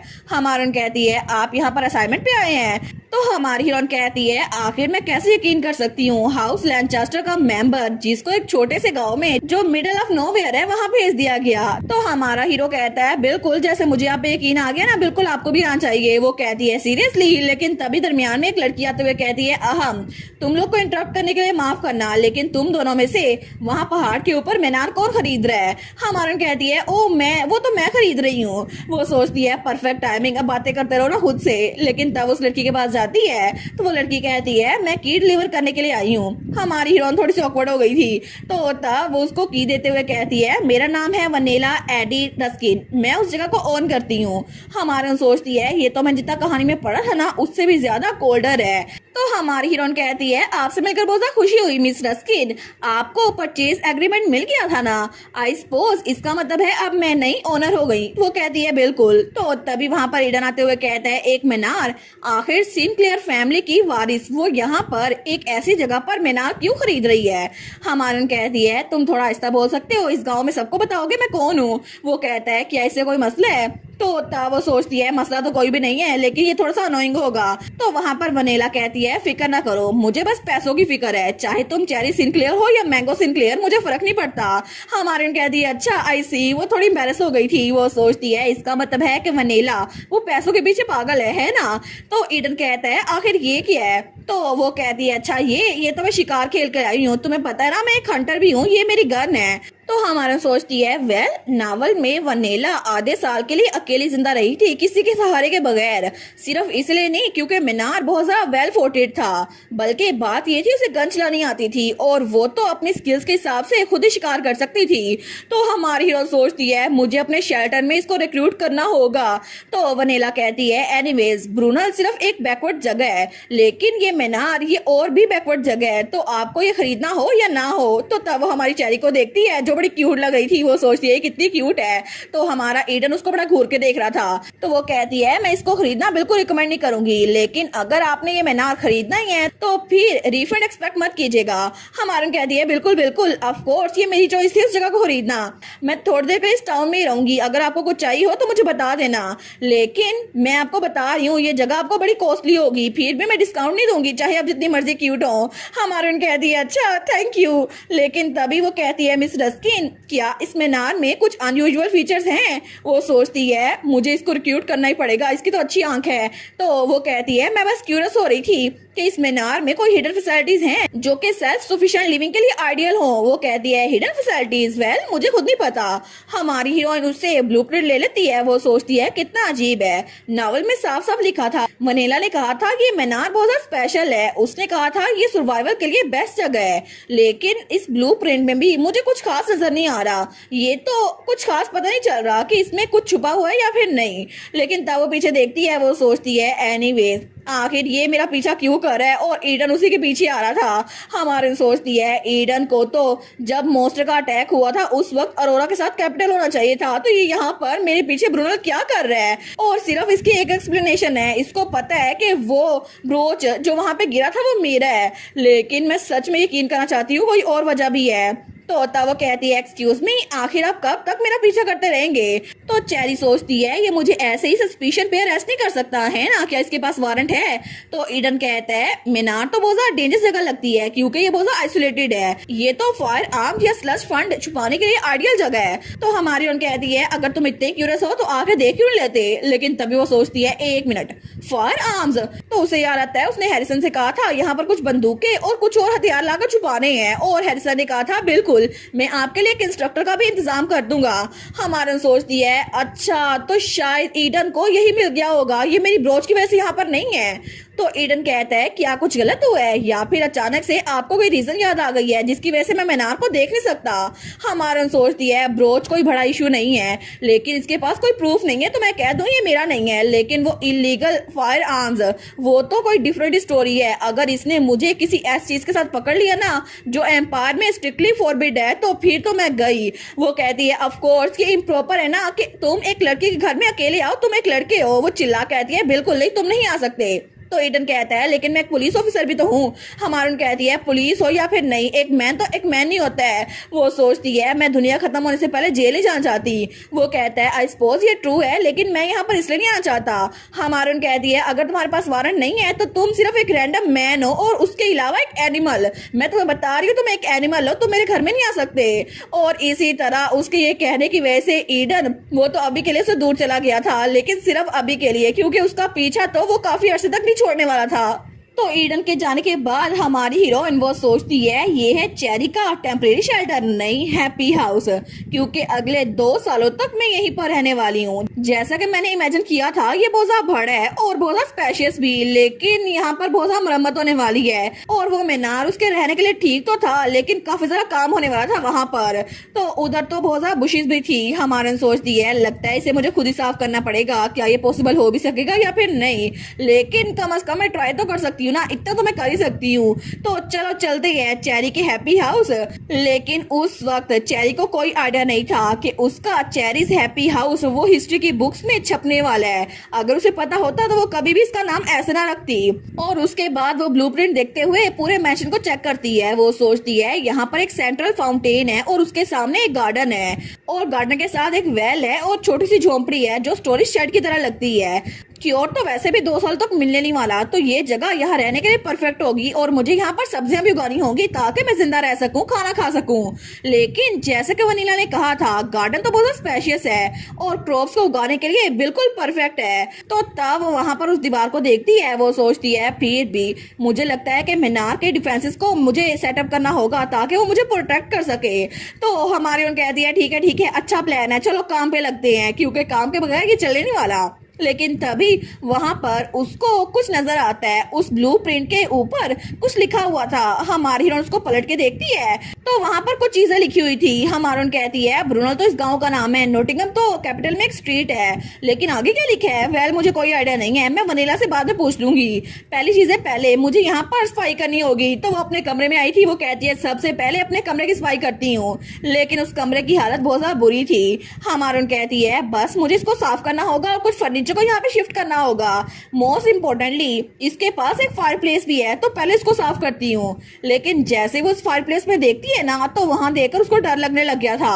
हमारून कहती है 1 मिनट, आखिर यहाँ पर क्या जलाया गया था? यहाँ पर कपड़े हैं और क्या ये इंसानी हड्डियां हैं? तो वहां पर तो एक हड्डी सी थी। हमारून कहती है सीरियसली क्या ये सच में इंसानी हड्डी है? तो वो एक लकड़ी लेकर उसको चेक कर रही थी, लेकिन वहां पर सिर्फ चाक ही था। लेकिन वो सोचती है ये तो चाक है, फिर भी ये फटा हुआ कपड़ा यहाँ पर क्या कर रहा है? तो उसको टच करती है। वो सोचती है वो भी फायर प्लेस में, कितना अनसेटलिंग है ना। मैं फायर प्लेस को बाद में साफ कर लूंगी। और वो तो थोड़ी सी फ्रीक आउट हो गई थी। और थोड़ी देर के बाद वो सोचती है चलो कोई नहीं, कमरे का तो साफ करना ही पड़ेगा ना, अब ये मेरा घर है तो सफाई तो करनी पड़ेगी। तो उसके बाद वो तो बड़ी क्यूट से आउटफिट में सफाई करना शुरू हो गई थी और वो तो वहां पे पोछा भी लगा रही थी। लेकिन थोड़ी देर बाद भी थोड़ा सा ही साफ हुआ था। हमारी हीरो थक हार के लेट गई थी। वो सोचती है क्या ये इंसान के लिए पॉसिबल है भी या फिर नहीं, मैं तो कुछ घंटों में थक गई हूँ, लेकिन मेरे पास ज्यादा टाइम नहीं है, मुझे लोग को हायर करना पड़ेगा ताकि वो मेंशन को साफ कर दे। ऑलराइट, मैं हैरिसन को जाके कॉल करती हूँ। पर थोड़ी देर बाद जब वो वहां पर कॉल करने के लिए आई थी तो वहां पे कोई भी फोन काम नहीं कर रहा था। वो सोचती है आखिर में मुझे लेटर लिखना पड़ा, जिंदा रहना कितना मुश्किल है ना। आखिर पूरे नेबरहुड टाउन में कोई भी फोन काम क्यों नहीं कर रहा? तभी वहां पर एक बच्ची आती है। वो कहती है एक्सक्यूज मी प्रीटी लेडी, क्या आप फ्लावर्स लेंगी? और मेरे पास आज का न्यूज़पेपर भी है। हमारन कहती है हाँ बिल्कुल मैं लूंगी और मुझे न्यूज़पेपर भी दे दो। वो कहती है थैंक यू प्रीटी लेडी, लेकिन उसके बाद वो वहां से चली गई थी। हमारन सोचती है मुझे थोड़ा सा सांस लेकर आज के न्यूज़पेपर को भी पढ़ना चाहिए। तो वहां पर फिर से उसी के बारे में खबर छपी हुई थी।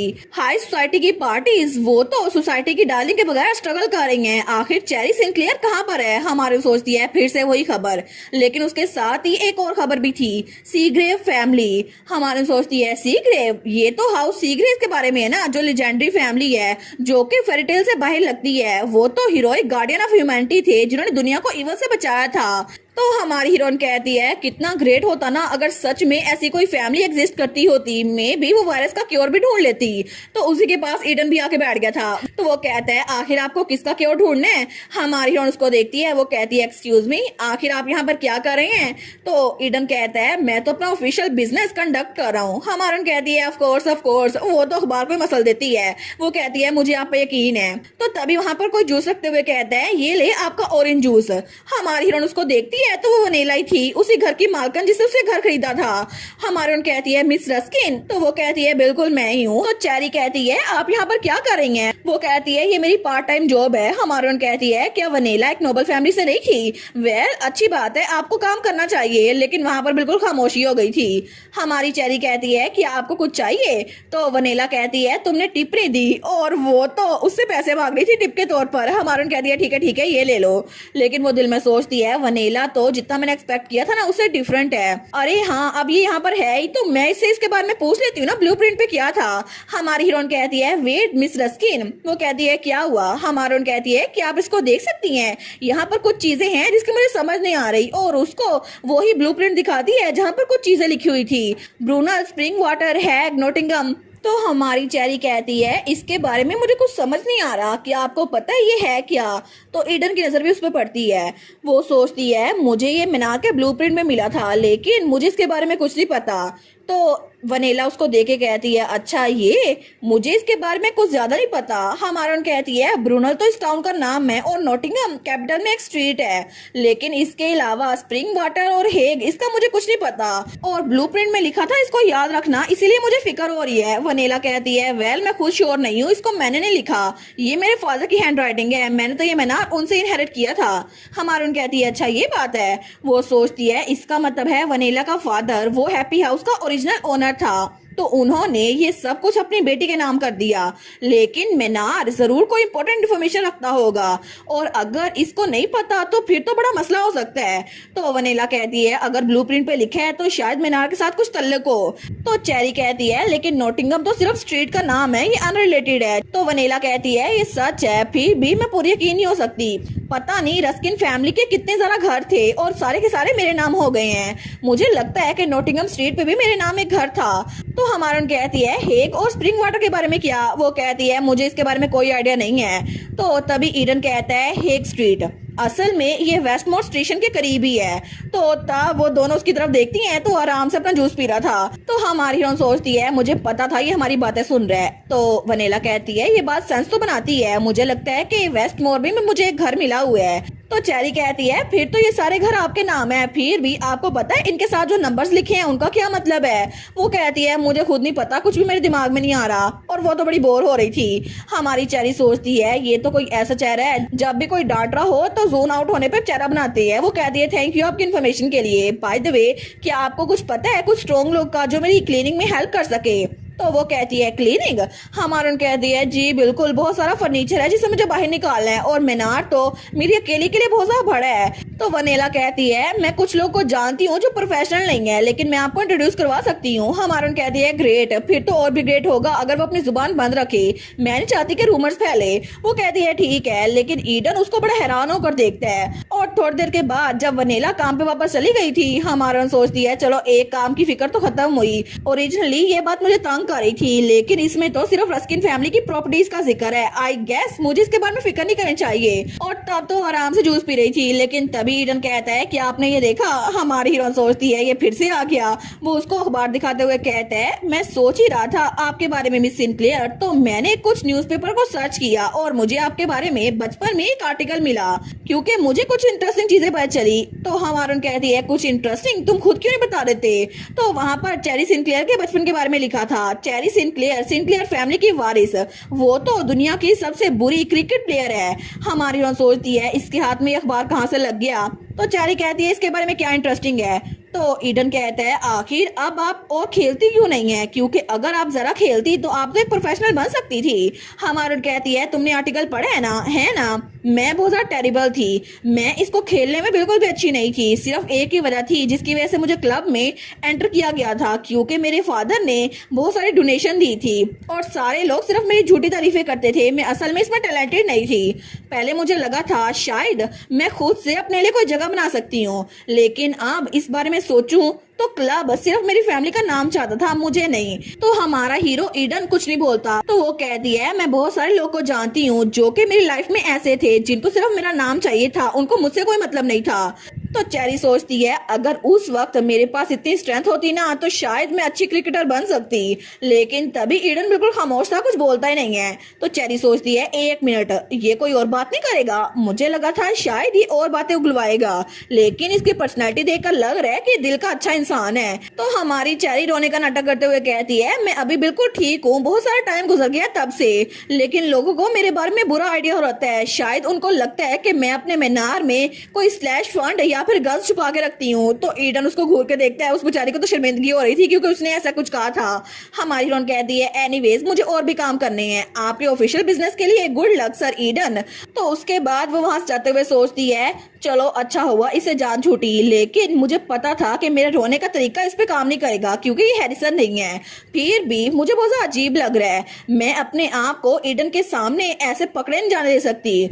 और अगर मैं हैरिसन की बात कर ही रही हूँ तो अभी तक उसने मुझसे कांटेक्ट क्यों नहीं किया? क्या वो इतना ज़रा बिजी है कि मेरे बारे में भूल गया? लेकिन पहले तो हमेशा मुझसे बात कर लेता है। और अगले दिन हमारी हीरोइन किंगटन स्टेशन पे पहुंची थी, जहां पर फोन लाइन वो फिक्स हो गई थी। तो हमारी हीरोइन तो बड़ी तैयार होकर गई थी और उसका ड्रेस हमेशा की तरह शानदार था। वो सोचती है ये जगह स्मॉल है और ओल्ड है, फिर भी सिंपल और नाइस है, लेकिन मोर इम्पोर्टेंटली चलो फोन तो काम कर रहा है ना। तो वहां पे कुछ पुलिस ऑफिसर उसके पास खड़े थे और वो तो उसको देख के बातें कर रहे थे, इतनी अमीर लड़की वो यहाँ पर आई है फोन कॉल करने के लिए। हमारा उन कह दिया बस इंतजार करो हैरिसन और सुजाना, मैं कॉल कर ही रही हूँ। लेकिन तब वो सोचती है पहले फोकस करो, घर कॉल करती हूँ, ठीक है। तो वो अपने घर कॉल करती है तो वहां पर सुजैना उसकी मेड ने फोन उठाया था। वो कहती है हेलो, आप सिनक्लेयर मीनार पे पहुंच चुके हैं। हमारी हीरोइन तो बड़ी खुश हो गई थी। वो कहती है सुजाना ये मैं हूँ चेरी। सुजाना कहती है oh my goodness miss cherry, क्या आप ठीक हैं? मैं तो आपको कॉल करना चाहती थी लेकिन मुझे पता नहीं था कि आपको कैसे कॉल करूं। हमारून कहती है क्यों, क्या हुआ, क्या आज तुम आने नहीं वाली थी? वो कहती है वेल हेडमेड बीमार पड़ गई तो मैं एक और दिन रुकूंगी, मुझे माफ कर दे मिस चेरी। हमारी हीरोइन कहती है कोई बात नहीं, वैसे भी इसकी हेल्प नहीं की जा सकती, लेकिन तुम कल जरूर आओगी है ना? मैं एक दिन तुम्हारे बगैर गुजार सकती हूँ और नहीं। वो कहती है जी जी बिल्कुल, मैंने ट्रेन की टिकट खरीद ली है, मैं कल दोपहर में आपके पास आ जाऊंगी। लेकिन मिस चेरी आपके बारे में क्या आप ठीक है, आप बीमार तो नहीं है ना? और क्या आप सही से खाना खा रही हैं? हमारी हीरोइन सोचती है इसको मेरी फिक्र हो रही है। वो कहती है हाँ बिल्कुल मैं ठीक से खाना खा रही हूँ। कैपिटल में चीजें कैसे चल रही हैं? वो कहती है सब कुछ बिल्कुल ठीक है, मीनार बस आपके बगैर बिल्कुल खामोश हो गया है। हमारून कहती है ओ सुजाना ये तो हमेशा से ऐसा ही था। तो वो सोचती है सुजाना ने कुछ अर्से पहले मेरे घर काम करना शुरू किया है, लेकिन मेरे पेरेंट्स हमेशा से अपने काम के साथ बिजी थे और मैं तो बस अपने मजे करने में बिजी थी। इसी वजह से सिनक्लेयर मीनार हमेशा बिल्कुल एम्प्टी रहा करता था। फिर भी अब ये जरूर ऐसे ही रहेगा क्योंकि फ्यूचर में किसी को नहीं पता क्या होगा। वो कहती है अच्छा ठीक है, लेकिन मुझे ये बताओ हैरिसन कहाँ पर है? तो सुजाना कहती है ओ डियर वो इस वक्त यहाँ पर नहीं है। हमारून कहती है सच में, क्या उसने तुमसे कुछ मेंशन किया था? मैंने उसको लेटर भेजा लेकिन कोई रिप्लाई नहीं आया। वो कहती है सच में, ये तो कितना अजीब है क्योंकि हमें आपकी तरफ से कोई लेटर नहीं मिला। लेकिन अगर मैं इस बारे में सोच रही हूँ तो अभी मुझे याद आया, एक पोस्टमैन था जो कि रिसेंटली मिसिंग हो गया और इसी वजह से हमें लेटर नहीं मिला होगा। हमारून कहती है क्या मिसिंग हो गया, क्या मतलब है? तो वो कहती है न्यूज़पेपर में खबर छपी थी, कोई पोस्टमैन था जो बिना किसी ट्रेस के गायब हो गया, जबकि उसी जगह पर कुछ और लोग ब्रूटली मर्डर किए गए थे। और ये दुनिया तो बड़ी डेंजरस है मिस चेरी, प्लीज ना संभल के रहिएगा, स्पेशली रात के वक्त बहुत ज्यादा मर्डर हो रहे हैं। हमारी कहती है थैंक यू तुम्हारी वार्निंग के लिए, मैं केयरफुल रहूंगी, तुम भी केयरफुल रहना सुजाना। और क्या तुम हैरिसन को मेरा मैसेज दे सकती हो? वो कहती है जी। तो हमारी हीरोइन अपना मैसेज दे देती है और उसके बाद वो वापस जा रही थी। वो सोचती है ये जरूर मॉन्स्टर्स का काम होगा क्योंकि ये सब कुछ ये थोड़े दिनों पहले शुरू हो गया था, लेकिन ये पूरी की पूरी चीज पूरे कैपिटल तक पहुंचने में कुछ दिन लग गए थे।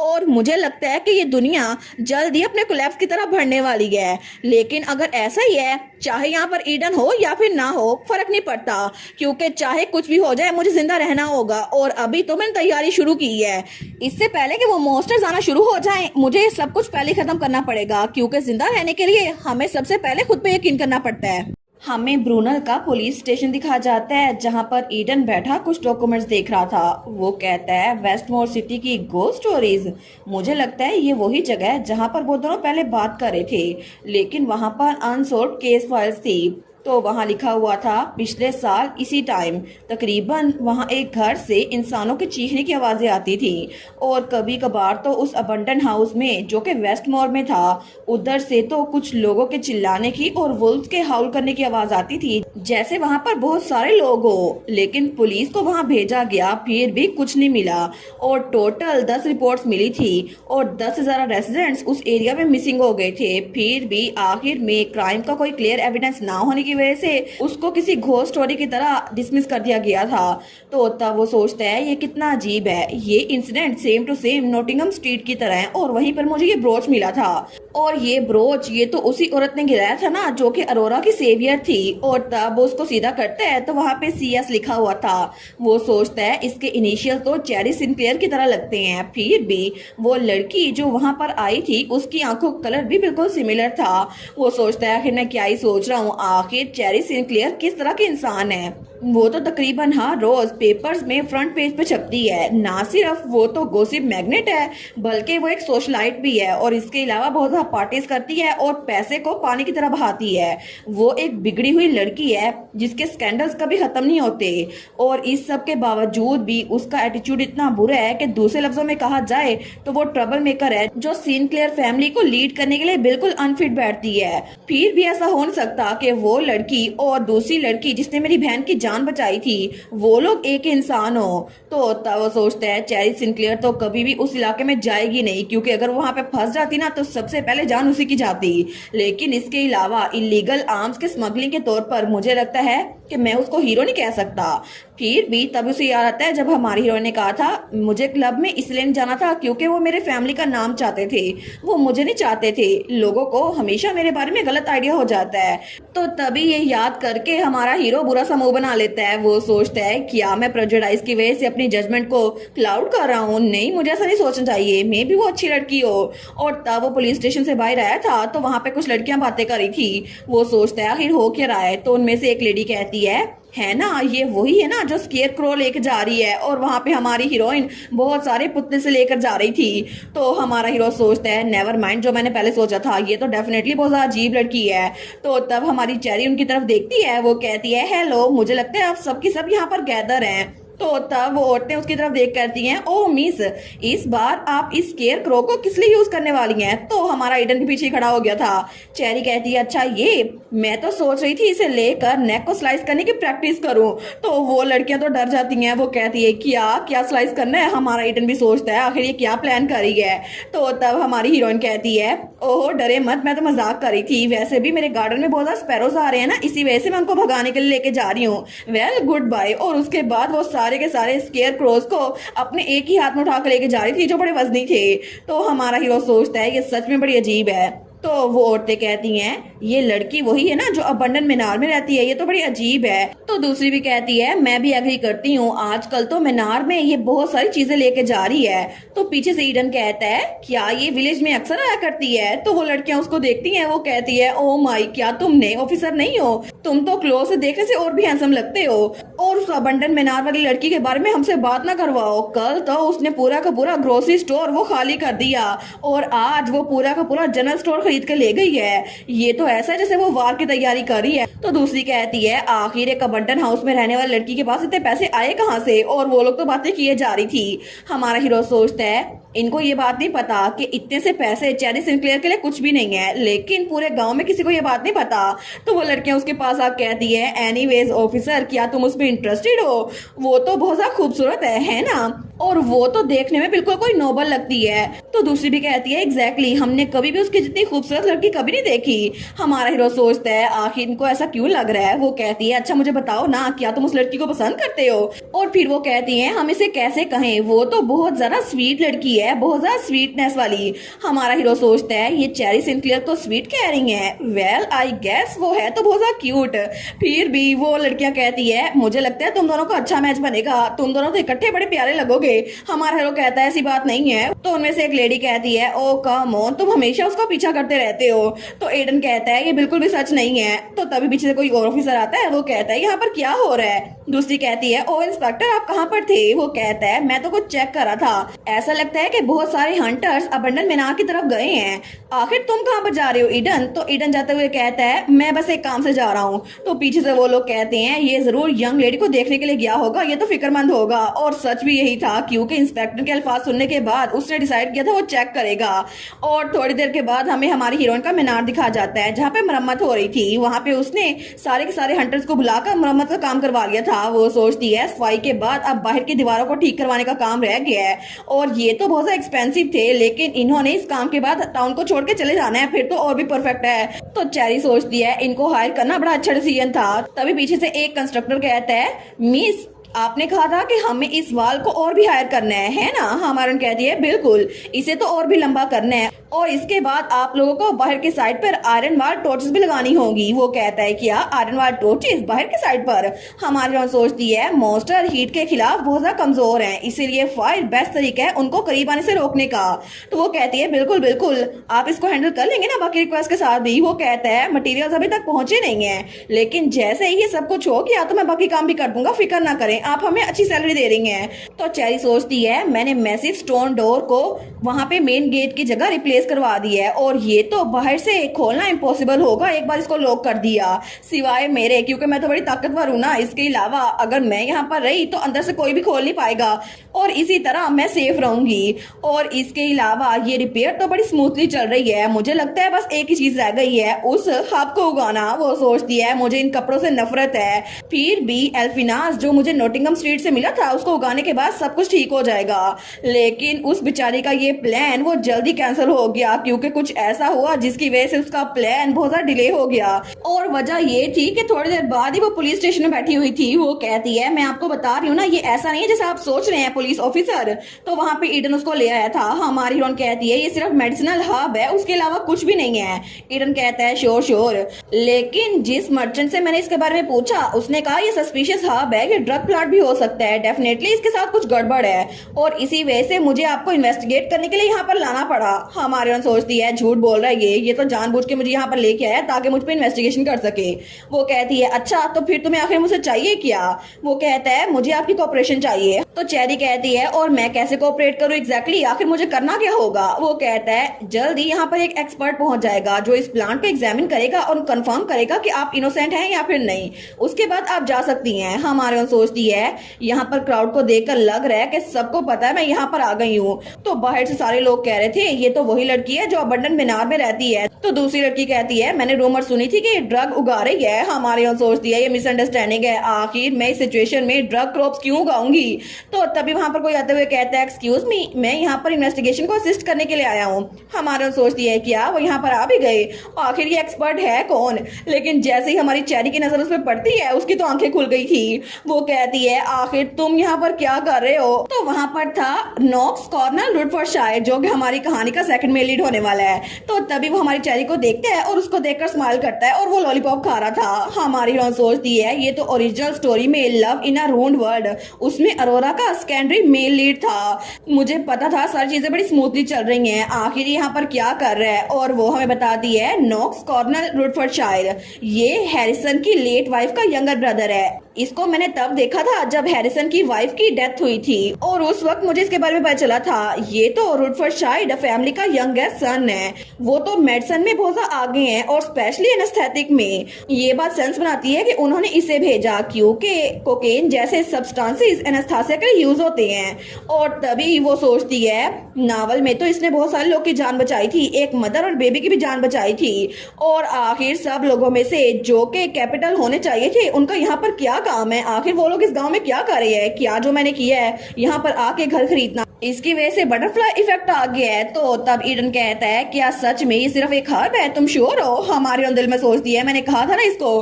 तो तब वहां पर नॉक्स कहता है ये एल्फिनाज है, एक आम सी मेडिसिनल हर्ब जो कि स्टेमिना रिस्टोर करने के लिए यूज होती है। इसको यहाँ दोबारा देखकर बड़ा अजीब लग रहा है। हमारे सोचती है दोबारा, इसका मतलब है इसने पहले भी इसको कहीं देखा हुआ है। तो तभी बाहर से आवाजें आती हैं ये हैंडसम डॉक्टर तो बड़ा फेमस लग रहा है ना, मैंने सुना था कि ये लड़की मैंगो सिनक्लेयर या जो भी इसका नाम है ये तो उससे भी जरा फेमस है। हमारे सोचती है एक्सक्यूज मी, मैं ऑब्वियसली जरा फेमस हूँ और मेरा नाम चेरी है, मैंगो नहीं। और असल में मैंगो जिसको कहना चाहिए ना वो तो हमारे हीरो ईडन को कहना चाहिए क्योंकि उसके बाल येलो है। तो तब वो लोग बाहर की तरफ देखते हैं तो वो लड़कियां कहती है देखो वो हमारी तरफ देख रहा है। तो तब हमारा हीरो आगे की तरफ जा रहा था तो दूसरी कहती है मैंने कभी भी इस जैसा नोबल मैन कभी नहीं देखा। हमारी हीरो सोचती है जरा देखो तो सही, इसके साथ जो पुलिस ऑफिसर खड़ा है ना वो इससे भी ज्यादा नोबल है, वो ड्यू का बेटा है। लेकिन तभी ईडन आगे बढ़ता है और पुलिस स्टेशन का दरवाजा बंद कर देता है। हमारे सोचती है क्या इसने दरवाजा क्यों बंद किया, क्या ये मुझसे और इन्वेस्टिगेशन करेगा? तो तभी ईडन आगे आता है और उससे माफी मांगते हुए कहता है I am sorry miss Sinclair. तो चेरी सोचती है मैंने एक्सपेक्ट नहीं किया था कि अभी माफी मांग लेगा। और मुझे लगता है शायद इसको अपने लिए बहुत ज्यादा शर्मिंदगी फील हो रही होगी, इसने मेरी बात पे यकीन नहीं किया। तो ईडन कहता है नोक्स के मुताबिक, मेरा मतलब है एक्सपर्ट के मुताबिक, ये कोई ड्रग नहीं है, ये सिर्फ एक ख्वाब है, मुझे सच में माफ कर दे। तो हमारी हीरोइन वो स्माइल करते हुए कहती है वेल मुझे लगता है कि आपने मुझे मिसअंडरस्टैंड कर लिया, ये तो बहुत बार होता रहता है, इस बार तो मैं सच में बहुत ज्यादा अपसेट हूँ। और वैसे भी आपने यहाँ आने से पहले फैक्ट को चेक करने की भी कोशिश नहीं की है ना। तो ये बात उसके दिल में जाके लगती है। तो तब वो गहरी सांस लेते हुए कहता है मुझे माफ कीजिएगा, मैंने आपको मिसजज किया। हमारी हीरोइन स्माइल करते हुए सोचती है वेल यही मेरा चांस है। वो कहती है अगर तुम सच में सॉरी हो ना तो फिर मेरी हेल्प करो। ईडन कहता है क्या आपको मेरी हेल्प चाहिए? हमारी हीरोइन बड़ी भयानक से स्माइल करते हुए कहती है बिल्कुल मुझे तुम्हारी हेल्प चाहिए, चलो मेरे साथ। और थोड़ी देर के बाद ही वो उसको अपने मीनार में ले आई थी जहाँ पे कंस्ट्रक्शन का काम चल रहा था और वो उसको गार्डन में लेकर आई थी। तो तब ईडन कहता है आपको फार्मिंग में मेरी हेल्प चाहिए? हमारन कहती है ये सिर्फ फार्मिंग नहीं है, मैं अपने घर को फिक्स कर रही हूँ, लेकिन मेरे पास इनफ वर्कर्स नहीं है और तुम्हारी वजह से मेरा काम बहुत ज्यादा डिले हो गया है, इसी वजह से तुम्हें मेरी हेल्प करनी पड़ेगी। अगर तुमने मेरी हेल्प ना की तो मैं न्यूज़पेपर में ये रिपोर्ट छपवा दूंगी, मैं उनको बताऊंगी कि ईडन डंकन लांचेस्टर ने इनोसेंट सिटीजन को बिना एविडेंस के अरेस्ट किया। वो कहता है इनोसेंट सिटीजन, ये तो कुछ ज्यादा हो जाएगा। हमारी हीरोइन कहती है एनीवेज तुम्हें मेरी हेल्प करनी होगी, क्या तुम करोगे? वो कहता है वेल गलती मेरी थी तो मैं रिस्पॉन्सिबिलिटी लेता हूँ। हमारी हीरोइन कहती है ठीक है चलो चलते हैं मिस्टर वर्कहोलिक। वो कहता है क्या इस हैंडसम वर्कहोलिक को पे भी मिलेगी? हमारी कहती है मजाक ना करो, यहाँ पे सीरियस काम हो रहा है। तो ईडन कहता है अगर आपको लगा ये फनी है तो आपको इसको कंसीडर करना चाहिए। लेकिन तभी पीछे से कोई और भी आते हुए कहता है मुझे लगता है कि यहाँ पर मुझे तब से इग्नोर किया जा रहा है, मुझे तो लेफ्ट आउट फील हो रहा है। और वो था नोक्स। हमारी हीरोइन सोचती है अरे हाँ मैं तो इसके बारे में बिल्कुल भूल ही गई। जब पुलिस स्टेशन में ईडन ने मुझसे माफी मांगी थी ना, उसके बाद हम लोग पुलिस स्टेशन से निकल आए थे और तब से ये मेरे पीछे ही था, लेकिन मेरा इसमें ध्यान नहीं गया क्योंकि मैं हैप्पी हाउस में ईडन को लेके जा रही थी। तो तभी वो हमारी हीरोइन के सामने आते हुए कहता है आपसे मिलकर बड़ी खुशी हुई मिस सिनक्लेयर। हमारी हीरोइन कहती है आपसे मिलकर भी खुशी हुई मिस्टर रुडफोर्डशायर। तो तब उसका हाथ पकड़ने लगता है। हमारी हीरोइन कहती है लेकिन प्लीज मुझे यहाँ पे चेरी कह के लगेगा। वो कहता है मैं तो आपकी सिचुएशन के बारे में बहुत ज्यादा क्यूरियस हूँ, लेकिन मैं जानता हूँ ये बहुत ज्यादा रूड होगा आपसे पूछना। मिस चेरी आज से मैं आपको यही कह के बुलाऊंगा। हमारी हीरोइन सोचती है देखो ना कितने अच्छे से ग्रीट किया है इसने मुझे, वो भी तमीज से। यहाँ पर ईडन को देखो कल तो मेरा हाथ पकड़ने पे भी राजी नहीं था। तो नोक्स कहता है मिस चेरी अगर आप चाहें तो मैं भी आपकी हेल्प कर सकता हूँ। तो ईडन कहता है हाँ करो करो। हमारी हीरोइन सोचती है वेल ये यहाँ पर आ ही गया है तो मुझे लगता है कि नोक्स भी मेरी हेल्प कर सकता है, अच्छी बात है मैं इससे भी काम करवाती हूँ। वो कहती है श्योर मुझे फॉलो करे। वो कहता है थैंक यू मिस चेरी। तो हमारी हीरोइन कहती है जल्दी करो ना हमारे पास काम का पहाड़ पड़ा हुआ है। लेकिन तभी वो जाते जाते हमारी हीरोइन को बहुत ज्यादा घूर के देखता है जैसे उसे हमारी हीरोइन पर थोड़ा शक हो। तो तब हमारी चेरी वो वहाँ पे ईडन को काम बता रही थी, तुम्हें यहाँ पर लकड़ियां काटनी होगी और यार्ड को क्लीन करना होगा, इसके अलावा ईडन कहता है तुम मुझसे कितना काम करवाने वाली हो। लेकिन पीछे से नोक्स उन दोनों को घूरी जा रहा था। वो सोचता है चेरी सिनक्लेयर, मैंने रूमर सुनी थी कि ये बिगड़ी हुई एक वारिस है जो कि सेंटर ऑफ अटेंशन होती है, लेकिन मुझे उनमें से किसी अल्फाज पे भी यकीन नहीं था। सिर्फ एक ही वजह थी क्योंकि उस रात नोटिंगम स्ट्रीट में मैंने इसको खुद देखा था। वो लड़की जो वहाँ पर खड़ी थी वो कोई और नहीं चेरी सिनक्लेयर थी और उस रात मैं भी वहाँ पर मौजूद था तो मैंने अपनी आंखों से देखा था। और तब हमें बताता है हमारे रास्ते तो कुछ हफ्ते पहले टकराए थे, बिल्कुल जब वो अजीब से इंसिडेंट वेस्टमोर में होना शुरू हो गए। तो वहाँ पे कोई कहता है डॉक्टर प्लीज इसको देखें, आजकल तो हमें बहुत सारे इलाकों में जहाँ पे क्राइम सीन हो रहे हैं यही हब मिल रही है, क्या ये ड्रग प्लांट है? तो नोक्स उस हब को देखते हैं तो वो पुलिस ऑफिसर कहता है ये बहुत सस्पिशियस है कि हमने इसको इन्वेस्टिगेशन के पार्ट के तौर पर कलेक्ट कर लिया है, प्लीज हमें बताएं, हमें इसके बारे में कोई क्लू नहीं है। तो तब वो वही हब थी अल्फिनाज। तो नोक्स कहता है ये कोई ड्रग नहीं है, ये कोई आम सी मेडिसिनल हब है जिससे स्टेमिना रिकवर हो जाता है। वो सोचता है एक आम सी हब वो बहुत सारे केसेस में मिल रही है, ये तो बहुत इंटरेस्टिंग है, मुझे इसको देखना होगा। लेकिन अगर मुझे सही से याद आ रहा है तो ये सब कुछ पहले भी नोटिंगम स्ट्रीट में हो चुका है, मुझे जाके खुद चेक करना चाहिए। और रात के वक्त जिस दिन वो इंसिडेंट होना था ना वो भी वहां पर मौजूद था, एक गली में खड़ा था। वो सोचता है कुछ भी अजीब नहीं लग रहा। आई गेस बस अजीब यहाँ पर ये है कि एक लड़की इस मीनार के सामने खड़ी है और वो अरोरा थी। वो सोचता है मे भी कुछ अजीब हो, लेकिन अभी तक कुछ हुआ नहीं है। तभी उसी वक्त जब अरोरा दरवाजा खोलती है तो एक आदमी मीनार के अंदर से भागता हुआ बाहर निकलता है। वो सोचता है क्या क्या ये किसी से भाग रहा था, और उसी वक्त पीछे से वो मॉन्स्टर बाहर निकलता है जिसपे आग लगी हुई थी। तो तब वो सोचता है एक मिनट, ये आखिर है क्या, क्या ये एक मॉन्स्टर है, ये तो बड़ा अजीब लग रहा है। लेकिन उसके कुछ दिनों के बाद वो सिर्फ एक सिंगल कंक्लूजन पे पहुंचा था कि अल्फिनाज, उसका इंसिडेंट जो भी है ना, इस सारे के सारे मामले के साथ कनेक्टेड है। और बाद में उसको रिक्वेस्ट मिली थी इन्वेस्टिगेशन की, जो कि ब्रुनल में होनी थी, और उस बात के लिए वो राजी हो गया था। वो सोचता है चेरी सिंक्लेयर, वो भी इस वक्त ब्रुनल में है ना, और मैंने उसको खुद देखा था कि उसने उस मॉन्स्टर को खुद हराया था। ये सारी चीज तो बड़ी इंटरेस्टिंग है। लेकिन तभी हमारी हीरोइन को भी फील होता है कि कोई उसको देख रहा है।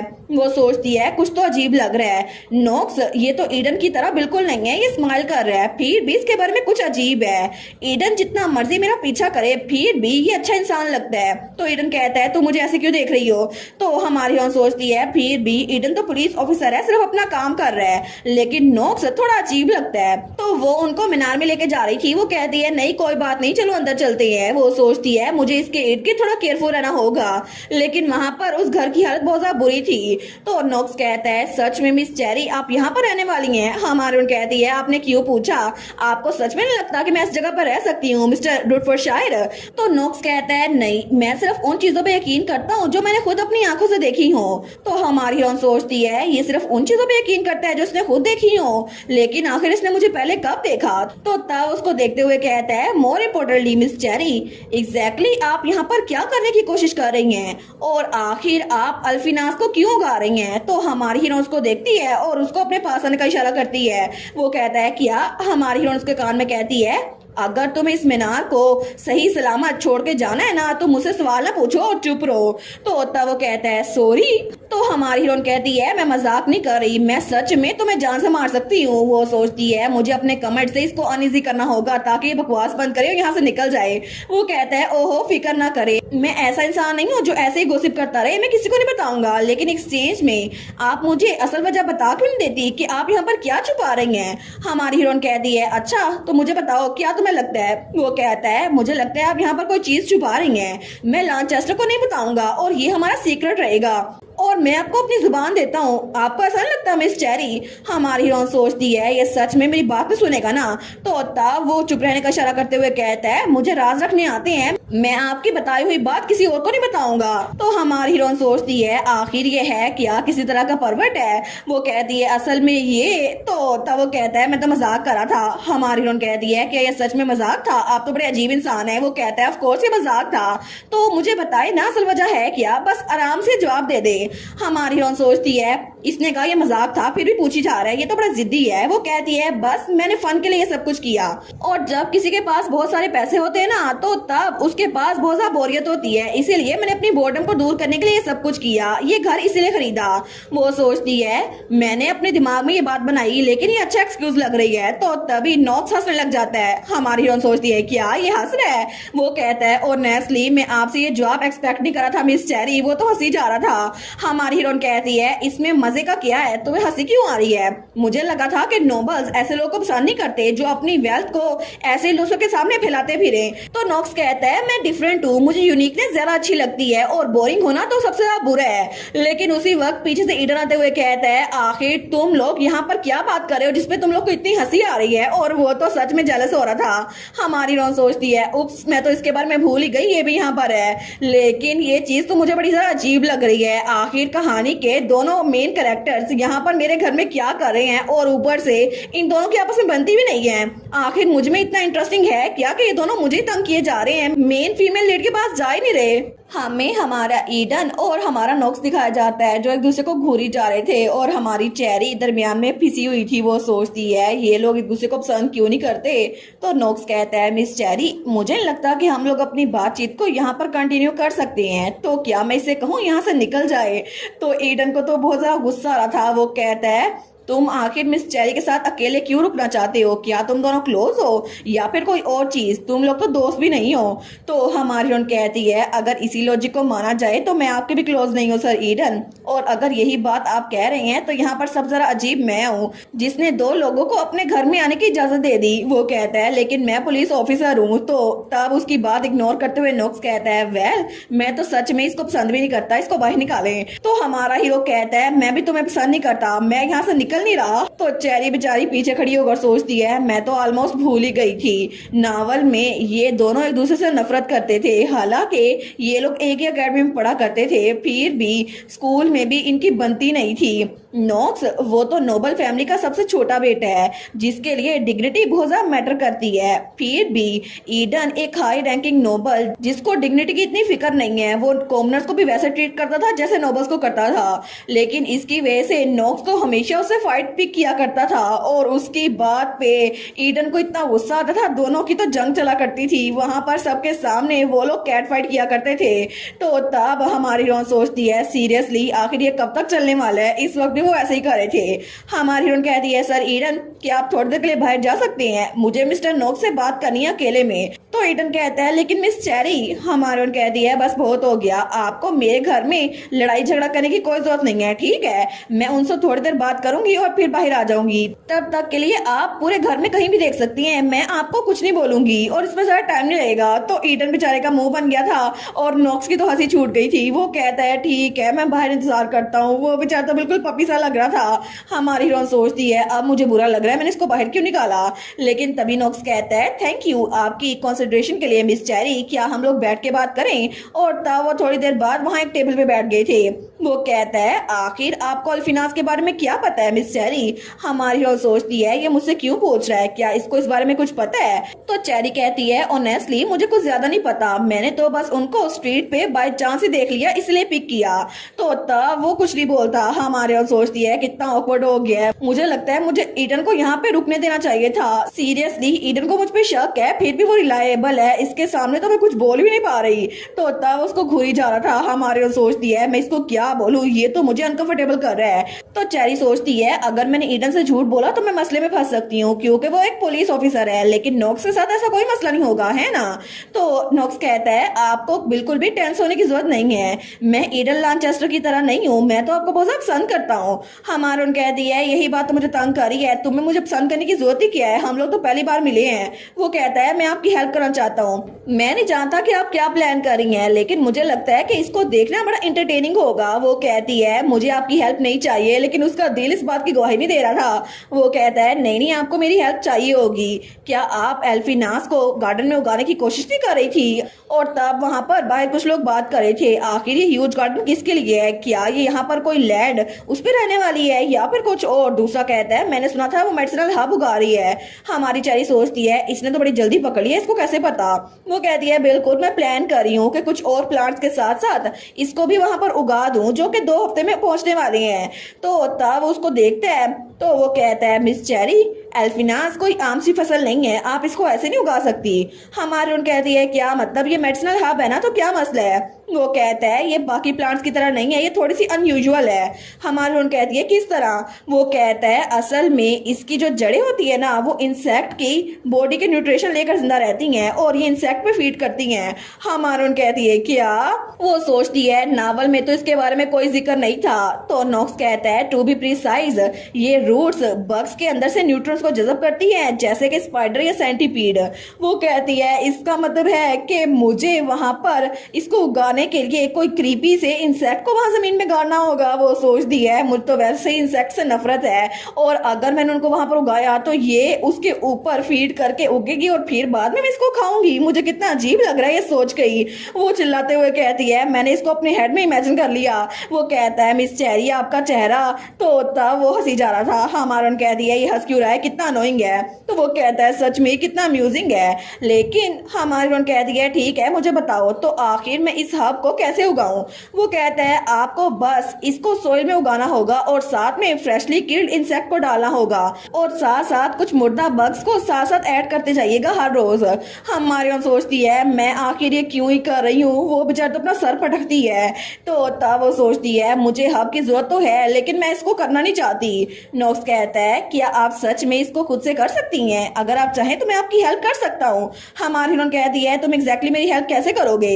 वो कहता है अगर आप अलाउ करें तो मैं अल्फिनास को कल्टीवेट करने में हेल्प कर सकता हूँ। वो कहती है नहीं, मैं इसको खुद ही हैंडल कर लूंगी, बस बात इतनी सी है, मुझे बग्स नहीं पसंद। वो कहता है ठीक है, तो मैं बग्स को पकड़ूंगा और आपके लिए उस हब को खुद उगाऊंगा।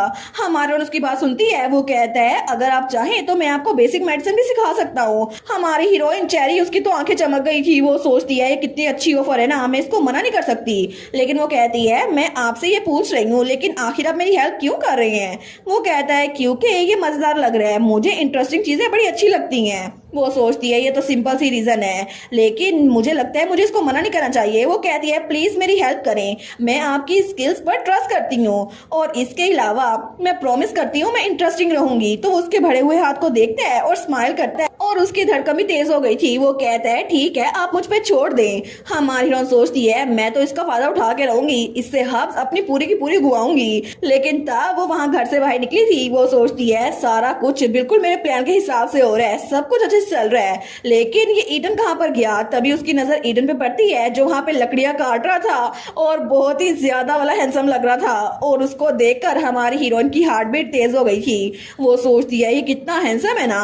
तो ईडन कहता है तुम लोग की बात खत्म हो गई, तुम लोग क्या बात कर रहे थे? क्या ये बात बहुत ज्यादा फनी थी जो तुम लोग की हंसी कंट्रोल नहीं हो रही थी? हमारी हीरोइन सोचती है इसको देखो तो सही, लुक वाइज ये तो बिल्कुल मेरी टाइप का है। तो वो कहता है तुम्हें मेरी बात सुनाई भी दे रही है मिस चेरी? लेकिन हमारी हीरोइन तो उसको देखने में बिजी थी। वो सोचती है ये कितना हैंडसम है ना। लेकिन तब वो कहता है मिस चेरी मैं आपसे पूछ रहा हूँ। तो चेरी वो कहती है अच्छा वो ठीक है, हम लोगों ने बात कर ली। तो ईडन कहता है मैं यहाँ पर बिल्कुल बेकार बैठा हुआ था तो मैंने सोचा यहाँ पर इन लकड़ियों को काट दूं, देखे ना ये ठीक है। हमारी हीरोइन कहती है बिल्कुल ये तो अच्छा प्लान है, मैं प्लान कर ही रही थी इनको आज काटूं, लेकिन कोई मुझे पुलिस स्टेशन धकेल के ले गया।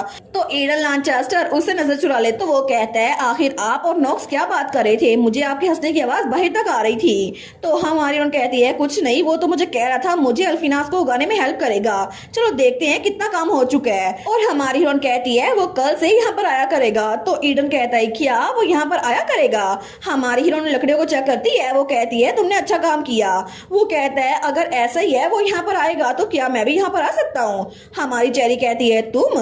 वो कहता है क्या आपने नहीं कहा था कि मैं आपका एक वर्कर बन चुका हूँ, तो प्लीज मुझे अपनी हेल्प करने दे। हमारी उन कहती है ये बात सच तो है, लेकिन अभी के लिए तुम वापस जा सकते हो। उसका दिल बेचारा वो तो संभल नहीं रहा था। वो कहती है क्या तुम फिर से कल दोबारा यहाँ पर आ सकते हो? वो कहते हैं जी जी जरूर, मैं जरूर आऊंगा। लेकिन थोड़े दिनों बाद हमारी हीरोइन के घर की मरम्मत कंप्लीट हो गई थी और हालवे भी साफ हो चुका था गुजारे लायक।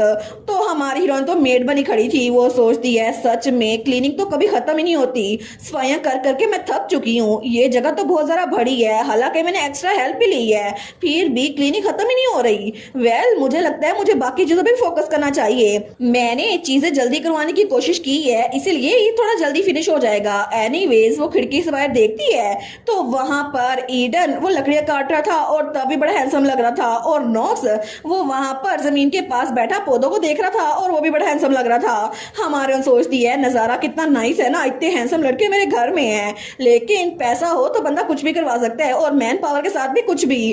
तो तब वो खिड़की खोलते हुए कहती है काम कैसा चल रहा है? तो हमारा हीरो कहता है ऑलमोस्ट मैंने सारा काम कर लिया है, आखिर मैं इन सबको कहाँ पर रखूं? हमारी हीरोइन कहती है वेल इनको अंदर ले आओ, तुम बाकी चीजें बाहर रख सकते हो। तो तब वो कहता है क्या मैं इन सबको अंदर लेके जाऊं? लेकिन तब ईडन कहता है आखिर आप इतनी ज्यादा फायरवुड को स्टॉक क्यों करेंगे? अगर ऐसे चलता रहा ना आप तो पूरे गांव को इसी आग के साथ जला देंगी। हमारा कहती है प्लीज ये बड़ा एक्सट्रीम हो गया है, तुम्हें नहीं लगता? वो कहता है जरा पीछे देखे तो सही, मैंने 2 साल की लकड़ियां काट दी हैं। तो हमारी हीरोइन वो कुछ नहीं बोलती, वो हंसने लग जाती है। वो उसको बड़ा घूर के देखता है। तो चेरी कहती है देखो तो सही, मैं यहाँ पर बातें करने में बिजी हूँ, लगता है बड़े काम पड़े हैं, मुझे जाके काम करने होंगे। तो सर ईडन आप अपना काम करते रहे, और वहां से निकल गई थी। तो पीछे ईडन उसको जाता हुआ देख रहा था। वो बेचारा सोचता है पता नहीं इसको क्या चाहिए, लेकिन हमारी हीरोइन फिर से सफाई करने में बिजी हो गई थी। वो सोचती है ये जरूर यहाँ पे इसलिए रुका हुआ है ताकि इन्वेस्टिगेशन कर सके, मुझ पे कोई ना कोई क्लू ढूंढ सके, लेकिन इसके लिए बहुत ज्यादा बुरा है, यहाँ पे कोई भी एविडेंस नहीं है। मुझे लगता है कि मैं इसका इस्तेमाल कर सकती हूँ जब तक यहाँ पर है। लेकिन तभी उसे किसी कमरे के दरवाजा खुलने की आवाज आती है। वो सोचती है क्या ये कमरा, इसकी तो मैं सफाई थोड़ी देर पहले करके गई थी।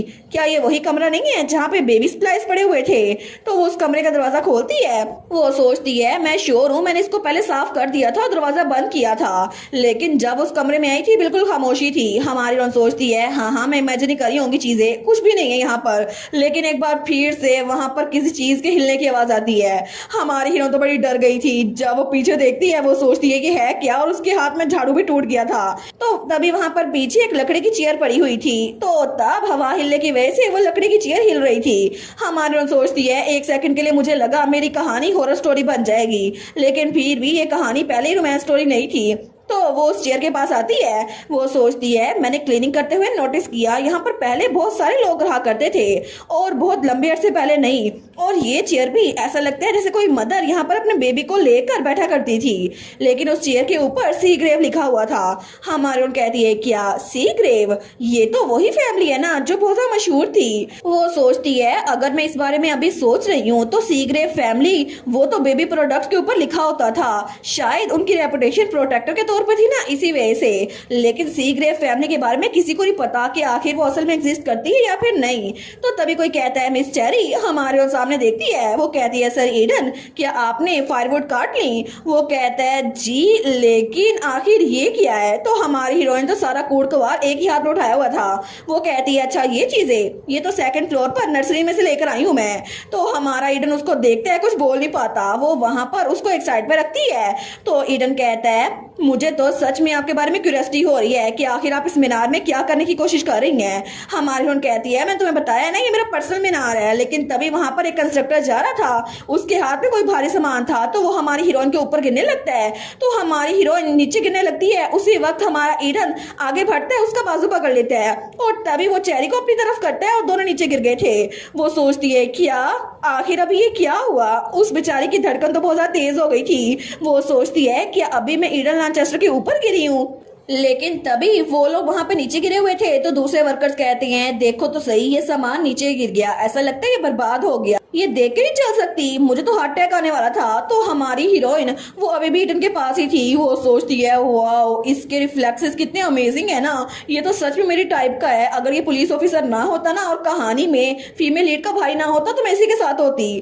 तो तभी पीछे से वो लोग कहते हैं देखो तो सही ये मिस देख के भी नहीं चलती। तो ईडन तो उनको बड़ा घूर के देखता है। वो अभी उनको बातें सुनाने ही लगता है, लेकिन तब वो हमारी हीरोइन को देखता है और तब वो थोड़ा सा तमीज से बोलता है ओए तुम लोग की वजह से कोई हर्ट होने वाला था। अगर तुम लोग केयरफुली नहीं चल सकते तो आंखें खोल के चला करो, तुम लोग को पता है ना डेंजरस चीजें लेके चल रहे हो। तो वो लोग वो कुछ नहीं बोलते। हमारा हीरो कहता है तुम लोग विक्टिम को ब्लेम क्यों कर रहे थे? हमारी हीरोइन सोचती है लगता है कि मेरी साइड ले रहा है। तो ईडन वो कहता है मेरी नजर तुम लोगों पर ही है। वो लोग कहते हैं जी जी। हमारी हीरोइन सोचती है पहले तो मेरे सामने मेरी इंसल्ट कर रहा था, मुझ पे शक कर रहा था, और अब देखो मुझे प्रोटेक्ट कर रहा है। वो कहती है थैंक यू। तो ईडन कहता है मुझे खुशी है कि आपको चोट नहीं लगी। तो हमारी हीरोइन सोचती है मैं सच में इसको रिक्रूट करना चाहती हूँ, ये तो फिजिकली फिट है और फ्यूचर में भी बड़ा हेल्पफुल होगा, लेकिन कितने शर्म की बात है ये तो फीमेल लीड का भाई है और इसको तो कैपिटल में रुकना था। तो तब उठते हुए कहता है मैं जाकर फायरवुड को और काट देता हूँ, ठीक है? हमारी हीरोइन उसको देखती है तो वो कहती है हाँ हाँ बिल्कुल। लेकिन पीछे से कोई कहता है ओए लांचेस्टर देखो तो सही, तुम तो बिल्कुल एक लकड़हारे बन गए हो। तो ईडन उसको बड़ा घूर के देखता है, तो हंसते हुए हमारे ईडन का मजाक उड़ा रहा था। हमारी हीरोइन सोचती है सच्ची ये कितना अनोइंग है ना, इसी वजह से तो ईडन की इसके साथ बनती नहीं है। तभी ईडन आगे बढ़ता है और उसके पाँव के पास कुल्हाड़ी मारता है। हमारी सोचती है देखा फिर से शुरू हो गई ये लोग। तो ईडन कहता है मैंने तुम्हें कहा था ना मेरी नजर से दूर है ना। वो कहता है क्या ही मसला है, हम दोनों यहाँ पर हैं क्योंकि मिस चेरी ने कहा था हमें आने के लिए, है ना मिस चेरी? तो हमारी चेरी कहती है मेरा मतलब है ये बात सच तो है, लेकिन क्या तुमने अभी तक कोई बग्स पकड़े? तो वो बिल्कुल खामोश हो गया था। हमारी हीरोइन कहती है अगर तुम्हें काम नहीं करना तो यहाँ से जा सकते हो। तो वो कहता है एक जेंटलमैन के तौर पर मैं सिंपली ऐसा नहीं कर सकता, मैं अभी जाकर कुछ बग्स को पकड़ के लाता हूँ। तो वो तो बड़ा टहल के वहां से जा रहा था। तो हमारी हीरोइन सोचती है सीरियसली मुझे एक सीक्रेट शेल्टर बनाना था, लेकिन हर दिन तो बड़ा क्योटिक और नॉइजी हो गया है, आखिर ये दोनों यहाँ से कब निकलेंगे? तो तभी वहां पर कोई कहता है तुम्हें थोड़ा केयरफुल रहना चाहिए। हमारी हम देखती है तो ईडन था, वो कहता है यहाँ पर कंस्ट्रक्शन हो रही है और बहुत सारे एक्सीडेंट हो सकते हैं, तो तुम्हें थोड़ा संभल के रहना चाहिए। हमारा सोचती है क्या इसको मेरी फिक्र हो रही है। थोड़ी देर पहले तो ये मुझे जेल में डालने के पीछे पड़ा हुआ था और अब देखो मुझे नाइस होके दिखा रहा है। तो ईडन कहता है आखिर तुम कुछ बोल क्यों नहीं रही, मुझे ये ना बताना कि तुम्हें कभी भी पहले किसी ने ये नहीं बोला कि संभल के रहना। तो हमारी चेरी कहती है ऑफ कोर्स मुझे पहले भी काफी लोगों ने बोला हुआ है, हैरिसन और सुजाना हमेशा मेरा ध्यान रखते हैं। वो सोचती है अभी मैं इस बारे में सोच रही हूँ तो मुझे उनकी याद आ रही है। आई होप कि वो लोग जल्द ही यहाँ पर पहुंच जाएं। और दूसरी तरफ हमें सिनक्लेयर मीनार दिखाया जाता है जहाँ पर हैरिसन बैठा हुआ था और वो तो बहुत थका हुआ लग रहा था। वो सोचता है लगता है मैं थोड़ी देर पहले सो गया, बहुत ज्यादा काम हो रहा था ना, और अब तो मिस चेरी ने जो बोला है मुझे वो करना ही पड़ेगा, क्योंकि उन्होंने जो लेटर भेजा था उस पोस्टमैन के गुम होने के बाद जब उसकी लाश मिली थी तो उसके पास पुलिस के आने से पहले मैंने उसको ले लिया था। लेकिन उस लेटर में उन्होंने लिखा था डियर हैरिसन, मैंने तुमसे अगर वेपन्स का कहा था कहीं तुमने फायर आर्म्स तो प्रिपेयर नहीं कर दिए। तो वो सोचता है मुझे लगा था उन्हें किसी को शूट करना है तो फायर आर्म्स ही चाहिए होंगे ना, जैसे कि बंदूक के और कोई ऐसी चीजें। तो वहाँ पे हमारी हीरोइन ने आगे लिखा था अगर तुमने सच में ऐसा कुछ तैयार किया है तो उसे किसी और के साथ भेजने के बजाय खुद यहाँ पर लेके आना। ईडन डंकन लांचास्टर यहाँ पर है, अपेरेंटली वो यहाँ पर ब्रूनर के पुलिस स्टेशन में असाइन किया गया है। तो हैरिसन सोचता है Eden Duncan Lanchester mad dog of Benton वो वहाँ पर क्या कर रहा है। अगर मैं इस बारे में सोच रहा हूँ तो वो तो मेरे बारे में भी जानकारी इकट्ठी कर रहा था। तो तब हमारी हीरोइन ने आगे लिखा था मुझे लगता है शायद उसको पता है कि हमने कुछ फायर आर्म्स खरीदे हैं और उसको लगता है इसके पीछे मैं हूँ। तो हैरिसन सोचता है क्या वो वहां पर ब्रूनर सिर्फ इसलिए गया है क्योंकि उसे लगता है कि फायर आर्म्स मिस चेरी ने खरीदे हैं। वो मेरे पीछे जितना मर्जी आ सकता है लेकिन मिस चेरी मैं उनको इस सब में घसीटने नहीं दे सकता, क्योंकि अगर उसे कुछ भी चाहिए तो उसे मेरे पीछे आना चाहिए। मिस चेरी के पीछे मैं उसको कभी बर्दाश्त नहीं करूंगा क्योंकि चेरी फैमिली है, कोई ऐसी जिसको मुझे प्रोटेक्ट करना ही होगा। वो सोचता है मैं सबसे पहले उनसे तब मिला था जब मैं रॉयल अकेडमी में था और तकरीबन 15 साल का था। तो हैरिसन वहां पर आगे आया था। वो सोचता है एक ऐसा दिन जब सिनक्लेयर्स एक बार फिर से मेरे सामने आए, उन्होंने मेरी तरफ हाथ बढ़ाया मुझे स्पॉन्सर करने के लिए। तो वहां पर डायरेक्टर कहता है ये मिस्टर और मिसेस सिनक्लेयर हैं, ये तुम्हें स्पॉन्सर करेंगे। तो वहां पे हमारी छोटी सी चेरी भी थी जो बड़ी क्यूट सी लग रही थी। वो सोचता है मैं तो अकेडमी को खुद से अफोर्ड कर ही नहीं पाता था, अगर उन्होंने मुझे स्पॉन्सर ना किया होता तो मैं अभी तक बिल्कुल कोई कॉमनर ही बन के रहा करता, मेरे पास कोई जॉब ना होती। तो वहां पर वो उनकी तरफ आगे बढ़ता है तो वो उनके सामने झुकते हुए कहता है हेलो मैं हूँ हैरिसन, थैंक यू आपके जनरोसिटी के लिए, मैं कभी भी आपकी काइंडनेस को भूलूंगा नहीं। तो वहां पे चेरी कहती है फैमिली से ऐसी बात नहीं करनी चाहिए, आपसे तो मेरे बड़े भाई हो, ठीक है। तो तब वो सोचता है वो पहला दिन था जब मैं चेरी से मिला था, वो छोटी सी बच्ची मेरे सामने थी और बहुत ज्यादा क्यूट थी। तो चेरी अपनी मॉम की स्कर्ट के पीछे छुपी हुई थी। वो कहती है मुझे एक बड़ा भाई चाहिए, क्या तुम मेरे भाई बनोगे। तो उसी वक्त उसने फैसला कर लिया था कि अब से चेरी मेरी फैमिली है, और ये लफ्ज उसने पहले कभी नहीं सुना था। और इस छोटे से रिमार्क की वजह से उसने डिसाइड किया था वो चेरी को हमेशा अपनी बहन मानेगा और चाहे कुछ भी हो जाए वो इस बच्ची को प्रोटेक्ट करेगा। और तब वो वहां से उठने लगता है। वो सोचता है मेरे लिए वो बात सब कुछ थी, उसी दिन मैंने रेजोल्यूशन बना लिया था, चेरी अब से मेरी बहन है, चाहे कुछ भी हो जाए मैं उसको प्रोटेक्ट करके रहूंगा, क्योंकि हमारी बॉन्ड बहुत ज्यादा स्ट्रॉन्ग थी। और चाहे हम लोग ब्लड रिलेटिव्स ना हो लेकिन मैं उसको हमेशा प्रोटेक्ट करूंगा, वो मेरी बहन है। लेकिन कुछ ही अरसे बाद जब चेरी सिनक्लेयर 18 साल की हुई उसी वक्त उसके मॉम और डैड की एक्सीडेंट में डेथ हो गई। लेकिन इसकी वजह से उसको बहुत ज्यादा डिप्रेशन हो गया, वो तो अपनी जिंदगी में बिल्कुल आगे बढ़ ही नहीं पा रही थी। मुझे लगा था कि चेरी बिल्कुल अकेली रह गई है, मैंने पूरी कोशिश की कि उसको जिंदगी की तरफ ला सकूं, और उसने अपने आप को पार्टीज में बिजी कर लिया, और मैंने हमेशा उसको दूर रहकर प्रोटेक्ट किया ताकि मेरी बहन अपने आप को किसी डेंजर सिचुएशन में ना फंसा ले। ऑनेस्टली मैं बिल्कुल भी माइंड नहीं करता था कि जब तक वो स्माइल करती रहे ना, वो कुछ भी करे, चाहे फजूल खर्ची करे, चाहे पार्टीज करे, जो कुछ मर्जी करे, मैं उसको दूर रह के प्रोटेक्ट करूंगा। लेकिन लेटली चेरी तो चेंज हो गई है, एक बार फिर से उसकी आंखों में चमक आ गई है, बिल्कुल वैसी जैसे उसके पेरेंट्स के डेथ के पहले थी। और अब तो जैसे उसकी जिंदगी में कोई मकसद आ गया है, वो तो मुझसे रिक्वेस्ट भी कर रही है, और उसके भाई के तौर पर मैं उसकी किसी रिक्वेस्ट को मना नहीं कर सकता। तो तब वो कोट पहनता है और अपनी घड़ी सही करता है। वो सोचता है ऐसा लगता है कि मुझे थोड़ा कॉशियस रहना होगा, क्योंकि अगर मुझे वो वेपन्स खुद डिलीवर करने हैं ना तो थोड़ा कॉशियस रह के करना पड़ेगा। लेकिन असल मसला ये है कि चेरी के लिए मैंने जो इंस्ट्रक्टर हायर किया था उसको फायरआर्म सिखाने के लिए अभी तक वो पहुंचा क्यों नहीं है। और वहाँ पर एक और पिंक बालों वाला लड़का था, वो सोचता है क्या कोई मेरे बारे में बात कर रहा है। तो हैरिसन सोचता है जोशी आखिर है कहाँ पर, वो यहाँ पर पहुंचा क्यों नहीं है। हमें एक नया करेक्टर दिखाया जाता है जिसके सिल्वर बाल थे और वो चाय पी रहा था। तभी कोई उसको बुलाता है योर हाइनेस, योर हाइनेस। वो सोचता है ये फिर से मुझे इग्नोर कर रहे हैं। वो कहता है योर हाइनेस क्राउन प्रिंस। तो क्राउन प्रिंस उसकी तरफ देखता है, वो कहता है बस जो बात करनी है जल्दी से कर दो, मैं सुन रहा हूँ। तो उसका असिस्टेंट कहता है आपने पिछली बार जो रिक्वेस्ट की थी मैं उसको रिपोर्ट करने के लिए आया हूँ। वो सोचता है आज भी इनके लुक्स, वो तो ओवर टाइम वर्क कर रहे हैं। तो तब वो हमें बताता है ये है थियोडोर ग्रेडन, क्योंकि असल में ये वो आदमी है जिसको मैं सर्व करता हूँ। ये है इस ग्रेडन किंगडम का क्राउन प्रिंस, और ये तो ना सिर्फ अपने लुक्स की वजह से मशहूर है बल्कि अपने कॉम्पिटेंस की वजह से। तो क्राउन प्रिंस कहता है अच्छा तुम्हें पता चला कि वो लोग कहाँ पर हैं। तो उसका असिस्टेंट कहता है जी सर, सर ईडन और सर नोक्स दोनों इस वक्त ब्रूनल के टाउन में हैं। वो कहता है ब्रूनल में। उसका असिस्टेंट कहता है जी बिल्कुल, सर ईडन को ब्रूनर के पुलिस स्टेशन में असाइन किया गया है और सर नोक्स सर ईडन की रिक्वेस्ट पर वहां गए थे ऑफिशियल वर्क के लिए। तो तब क्राउन प्रिंस सोचता है ये सच नहीं हो सकता ना, ऐसा हो नहीं सकता कि वो दोनों इतने छोटे से गांव में गए हों। तो तब वो कहता है एल्डरसन तुम इसको और जरा देखो और इसकी खोज करो, जरूर कोई ना कोई रीजन होगी ना, दोनों वहीं पर है। तो उसका असिस्टेंट कहता है जी सर मैं समझ गया, लेकिन आपको उनके बारे में इतनी फिक्र क्यों हो रही है। सर नोक्स तो हाउस रुडफोर्डशायर से है ना, जो कि प्रिंस लॉयड के करीबी दोस्त हैं, और सर ईडन एक लांचेस्टर है ना, क्योंकि कुछ दिनों पहले ही आपने मेंशन किया था ना ये कितना सस्पिशियस है कि वो डिसीज आउटब्रेक का केस जो केसी मेनार के बारे में था वो अचानक से जल्दी से रिजोल्व हो गया।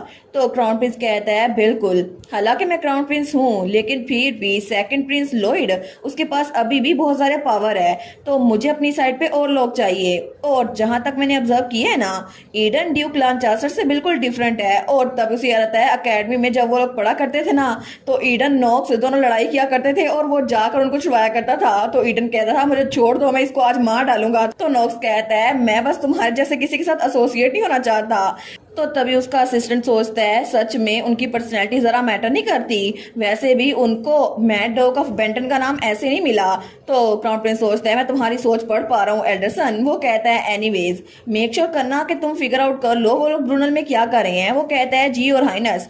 तो वो सोचता है ऐसा हो नहीं सकता कि दोनों एक दूसरे को पसंद नहीं करते फिर भी ब्रूनल में रह रहे हो बिना किसी वजह के। और दूसरी तरफ हमें ब्रूनल का सीन दिखाया जाता है जहाँ पे कुछ लोग खड़े थे। वो कहते हैं ओ माई गॉड जरा देखो सही वो कितनी स्ट्रॉन्ग है। तो तब हमारी चेरी वहां पर एक कार्ट लेकर जा रही थी जिसके अंदर कुछ वेपन से पड़े हुए थे। वो कहती है कितना खूबसूरत दिन है ना, और वैसे भी पॉपुलर होना तो बड़ा बेस्ट है। लेकिन तभी उसे करीब किसी की आवाज आती है। वो सोचती है ऐसा लगता है सिर्फ यहाँ पे मैं ही पॉपुलर नहीं हूँ। तो तभी वहाँ पे कुछ लड़कियां किससे हंस के बात कर रही थी, वो था नोक्स। हमारा सोचती है ये तो टाउन में 2-3 दिनों से ही है, लेकिन फिर भी देखो सही लड़कियां इसके इर्द गिर्द पागल है। वैसे भी ये एक डॉक्टर है, गुड लुकिंग है, और ये बात मुझे सेंस बनाती है, स्मूथ टॉकर है। और तो और नावल में भी ये तो थियोडोर की तरह ही कैप्टिवेटिव था जो कि अरोरा का मेल लीड था, इसीलिए ये सेकंड मेल लीड बना था। लेकिन तभी नॉक्स उसको देखते हैं, वो स्माइल करता है। हमारे सोचती है ये हैंडसम तो है लेकिन इसके बारे में कुछ अजीब लगता है मुझे। तभी उसे कोई बुलाता है मिस चेरी। हमारे वहां देखती है तो ईडन था। वो कहता है क्या हुआ है। हमारे कहती है सर ईडन। तो वो कहती है अच्छा ये आप देख के बता नहीं सकते, ये सेल्फ डिफेंस के लिए वेपन्स है और ये कोई फायर आर्म नहीं है ऑफ कोर्स। तो वो कहता है लेकिन ऐसा लगता है ये सिर्फ एक इंसान के लिए काफी नहीं होंगे, बहुत ज्यादा हैं। क्या आप। हमारा सोचती है ये मुझसे क्या पूछने की कोशिश कर रहा है। वो कहती है ठीक है अब मैं चलती हूँ, अच्छा दिन गुजारिएगा। हमारा सोचती है अब मैं चली तुम्हारे सवालों का जवाब नहीं दूंगी। लेकिन तभी उसको रोकते हुए कहता है मिस चेरी क्या आपके मीनार में करने के लिए कोई और काम है। चेरी कहती है क्या। वो कहता है क्या आपको मजीद फायरवुड की जरूरत है, अगर चाहे तो मैं लकड़ियां काट सकता हूँ। हमारी हीरोइन कहती है तुमने कल खुद ही नहीं कहा था तुमने 2 सालों की लकड़ियां काट दी हैं, तो वो बस काफी हैं। हमारा हीरो कहता है ठीक है तो मुझे किसी और चीज में हेल्प करने दे। तो चेरी कहती है सर ईडन मुझे पता है कि आप ऐसा क्यों कर रहे हैं। तो तभी वहां पर कोई आते हुए कहता है तुम लोग क्या बात कर रहे हो, तुम लोग माइंड तो नहीं करोगे अगर मैं तुम लोग को ज्वाइन करूँ। तो वहां पे नोक्स आया था। हमारे सोचती है मुझे लगा ही था यहाँ पर आएगा। लेकिन तब वो कहती है आपके काम के बारे में क्या। वो कहता है है सबकी हेल्थ अच्छी है तो आज के लिए मेरा काम खत्म हो गया है। लेकिन उन दोनों को बात करता हुआ देखकर हमारे ईडन को तो बड़ा गुस्सा आ रहा था। तो नॉक्स कहता है तुम अपने वेपन को नीचे क्यों नहीं रख देते, मैं तो बस मिस चेरी से बात कर रहा था। हमारे सोच दिया इसने वेपन को उठा लिया, लेकिन तब ईडन को तो बड़ा गुस्सा आ रहा था नॉक्स पे। वो कहता है तुमने हमें इंटरप्ट किया। तो नॉक्स कहता है क्या लेडी किससे भी बात करने के लिए फ्री नहीं है। हमारी सोचती है ये लोग फिर से शुरू हो गए, मुझे लगता है कि इस तरह मैं शेल्टर को जल्दी फिनिश नहीं कर पाऊंगी। ये तो बहुत ज्यादा फैमिलियर सीन लग रहा है। लेकिन तब वो आगे जा रही थी अपने घर की तरफ और वो दोनों पीछे आपस में लड़ी जा रहे थे। वो थोड़ा और आगे जाती है, वो लोग फिर भी लड़ी जा रहे थे, उसके पीछे पीछे आ रहे थे और वो दोनों एक दूसरे को बातें सुनाई जा रहे थे, एक टाइम भी नहीं रुकते।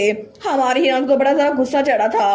तो तभी वो पीछे देखती है, वो सोचती है ये लोग मेरे सामने बातें क्यों के जा रहे हैं। उनमें से कोई कहता है आपने सुना मिस चेरी, आपने मुझे बुलाया था ना, इसी वजह से मैं यहाँ पर आया हूँ। हमारी हीरोइन सोचती है मेरा दिल कर रहा है इन दोनों को उठा के नदी में फेंक दूं। वो कहती है एक्सक्यूज मी, अगर तुम लोगों ने अपनी बकवास बंद नहीं की ना तो यहाँ से निकल जाओ, मैं सच में बहुत ज्यादा तंग आ चुकी हूँ तुम लोगों से। लेकिन तभी उसे किसी की आवाज आती है मिस चेरी।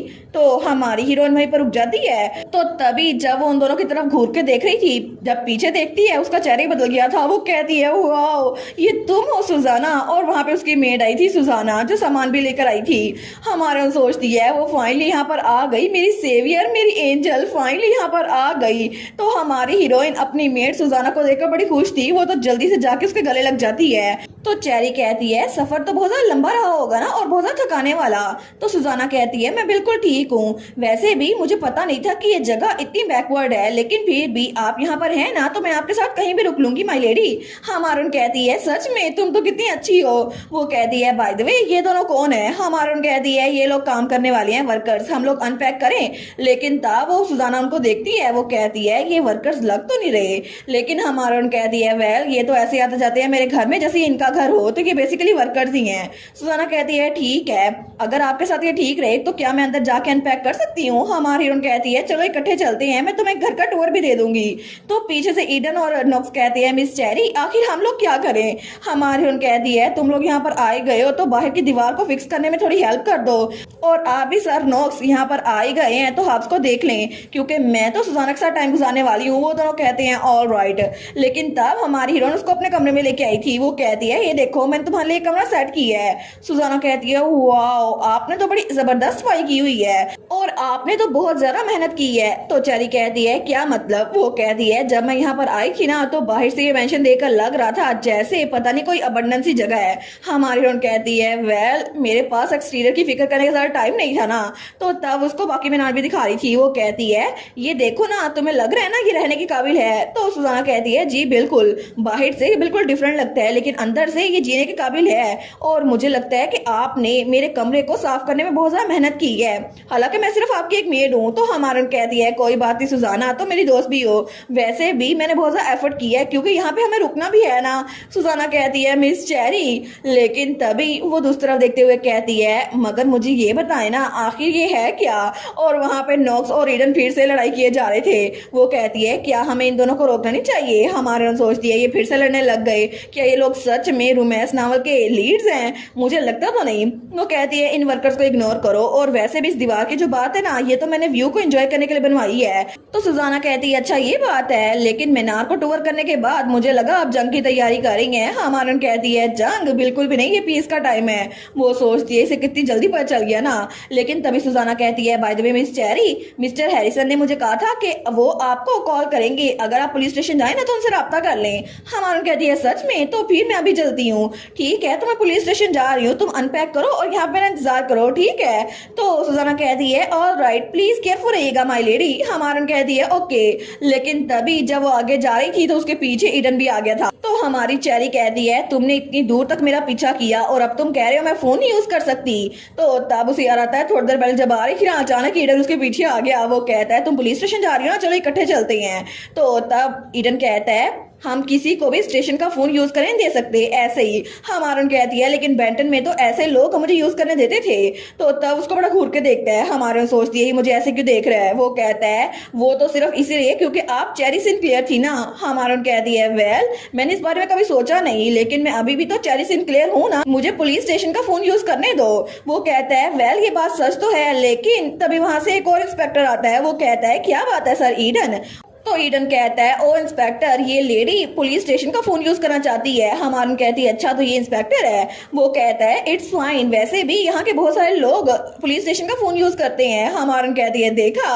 वो कहती है तो क्या मैं इसको यूज कर सकती हूँ? ईडन कहता है जी इंस्पेक्टर ने परमिशन दे दी है तो फिर आप इसको यूज कर सकती हैं, लेकिन टेक्निकली ये लॉस के खिलाफ है। लेकिन तभी वहां से चेरी गायब हो गई थी। वो कहता है मिस चेरी, तो हमारी हीरोइन फोन के पास पहुंच गई थी। वो सोचती है एक फोन कॉल के लिए इतना मसला खड़ा कर दिया इसने, लेकिन तभी उसकी कॉल मिल गई थी। तो वहां से हैरिसन कहता है हैरिसन हावर्ड स्पीकिंग। हमारन कहती है हैरिसन तुमने कहा था कॉल करना, सुजाना यहाँ पर आ गई है, तुम कब आने वाले हो? वो कहता है मिस चेरी वेल मुझे कुछ काम करना है, आपने जो मुझे कहा था ना उसमें 4 दिन लग जाएंगे। हमारन कहती है 4 दिन, इतनी देर? वो कहता है जी जी बिल्कुल, आप थोड़ा सब्र रखें, मैं वहां पर आ जाऊंगा और वहां जाकर मीनार में जो आपने रीमॉडलिंग की है ना उसको भी देखूंगा, जो कुछ रह गया वो मैं सेट करवा दूंगा।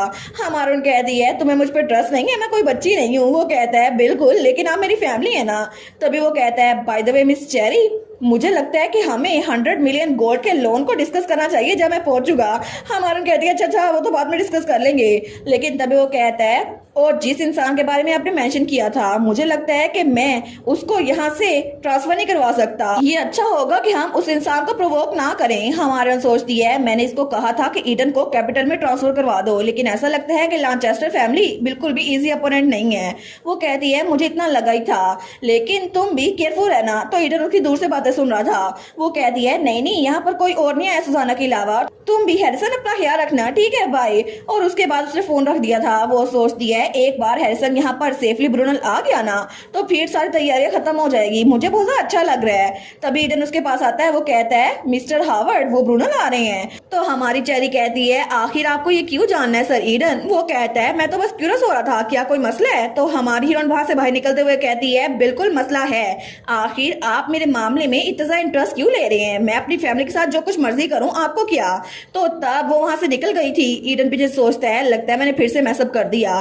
Family well I hope Arora बिल्कुल ठीक हो। और दूसरी तरफ हमें ड्यूक का मेंशन दिखा जाता है जहाँ पे अरोरा चिल्ला कहती है ईडन तुम इडियट, आखिर कब तक तुम मेरे सेवियर को ढूंढोगे? मुझे लगता है कि उसने उसको ढूंढ भी लिया होगा, लेकिन वो तो वहां पे टेंट्रम दिखा रही थी। वो कहती है उसने तो मुझे तब से लेकर अब तक कोई सिंगल अपडेट भी नहीं दी, और मेरी सेवियर वो तो कितनी अच्छी थी ना, मैं उससे मिलना चाहती हूँ, मैं तो सच में उसको थैंक यू बोलना चाहती हूँ। तो तब वहां पे उसकी मेड थी। वो कहती है माई लेडी ऐसा लगता है कि यंग मास्टर बहुत ज्यादा बिजी है क्योंकि वो ब्रूनल में ट्रांसफर हो गए हैं। तो अरोरा उठते हुए कहती है ब्रूनल वो कहाँ पर है? उसकी मेट कहती है वो एक छोटा सा टाउन है जहाँ पे ट्रेन स्टेशन भी नहीं है।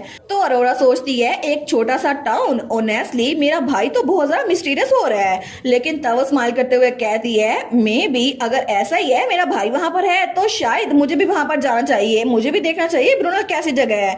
और तब उसने ये बात ड्यूक लॉन्चेस्टर से की थी, लेकिन ड्यूक ने मना कर दिया। वो कहती है लेकिन क्यों नहीं, आप क्यों नहीं चाहते कि मैं घर से निकलूं? तो हमें ड्यूक लॉन्चेस्टर दिखा जाता है ईडन का डैड। वो कहता है तुम्हें पता है ना चीजें बहुत ज्यादा अनस्टेबल हो गई हैं, इसलिए मैं नहीं चाहता कि तुम दोनों घर से बाहर निकलो, और ईडन को तो मैं रोक नहीं सकता, लेकिन प्लीज तुम यहीं पर रहो। तो हमारी अरोरा कहती है क्या आप सच में अपनी इतनी बड़ी बेटी को जो कि अडल्ट बन चुकी है हाउस अरेस्ट करना चाहते हैं? तो तब ड्यूक लॉन्चेस्टर कुछ नहीं बोलता।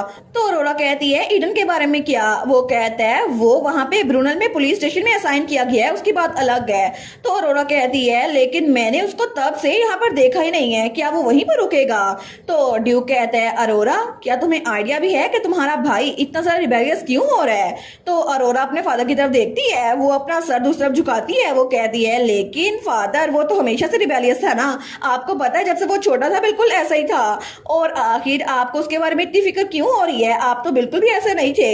तो ड्यूक बेचारा गहरी सांस भर के रह रहता है। वो कहता है वेल ये बात सच तो है, लेकिन क्या ये टाइम हो नहीं गया है वो अपनी नॉनसेंस को बंद कर दे और यहाँ पर मेरा वारिस बन जाए? वो वैसे भी कोई बच्चा नहीं रहा।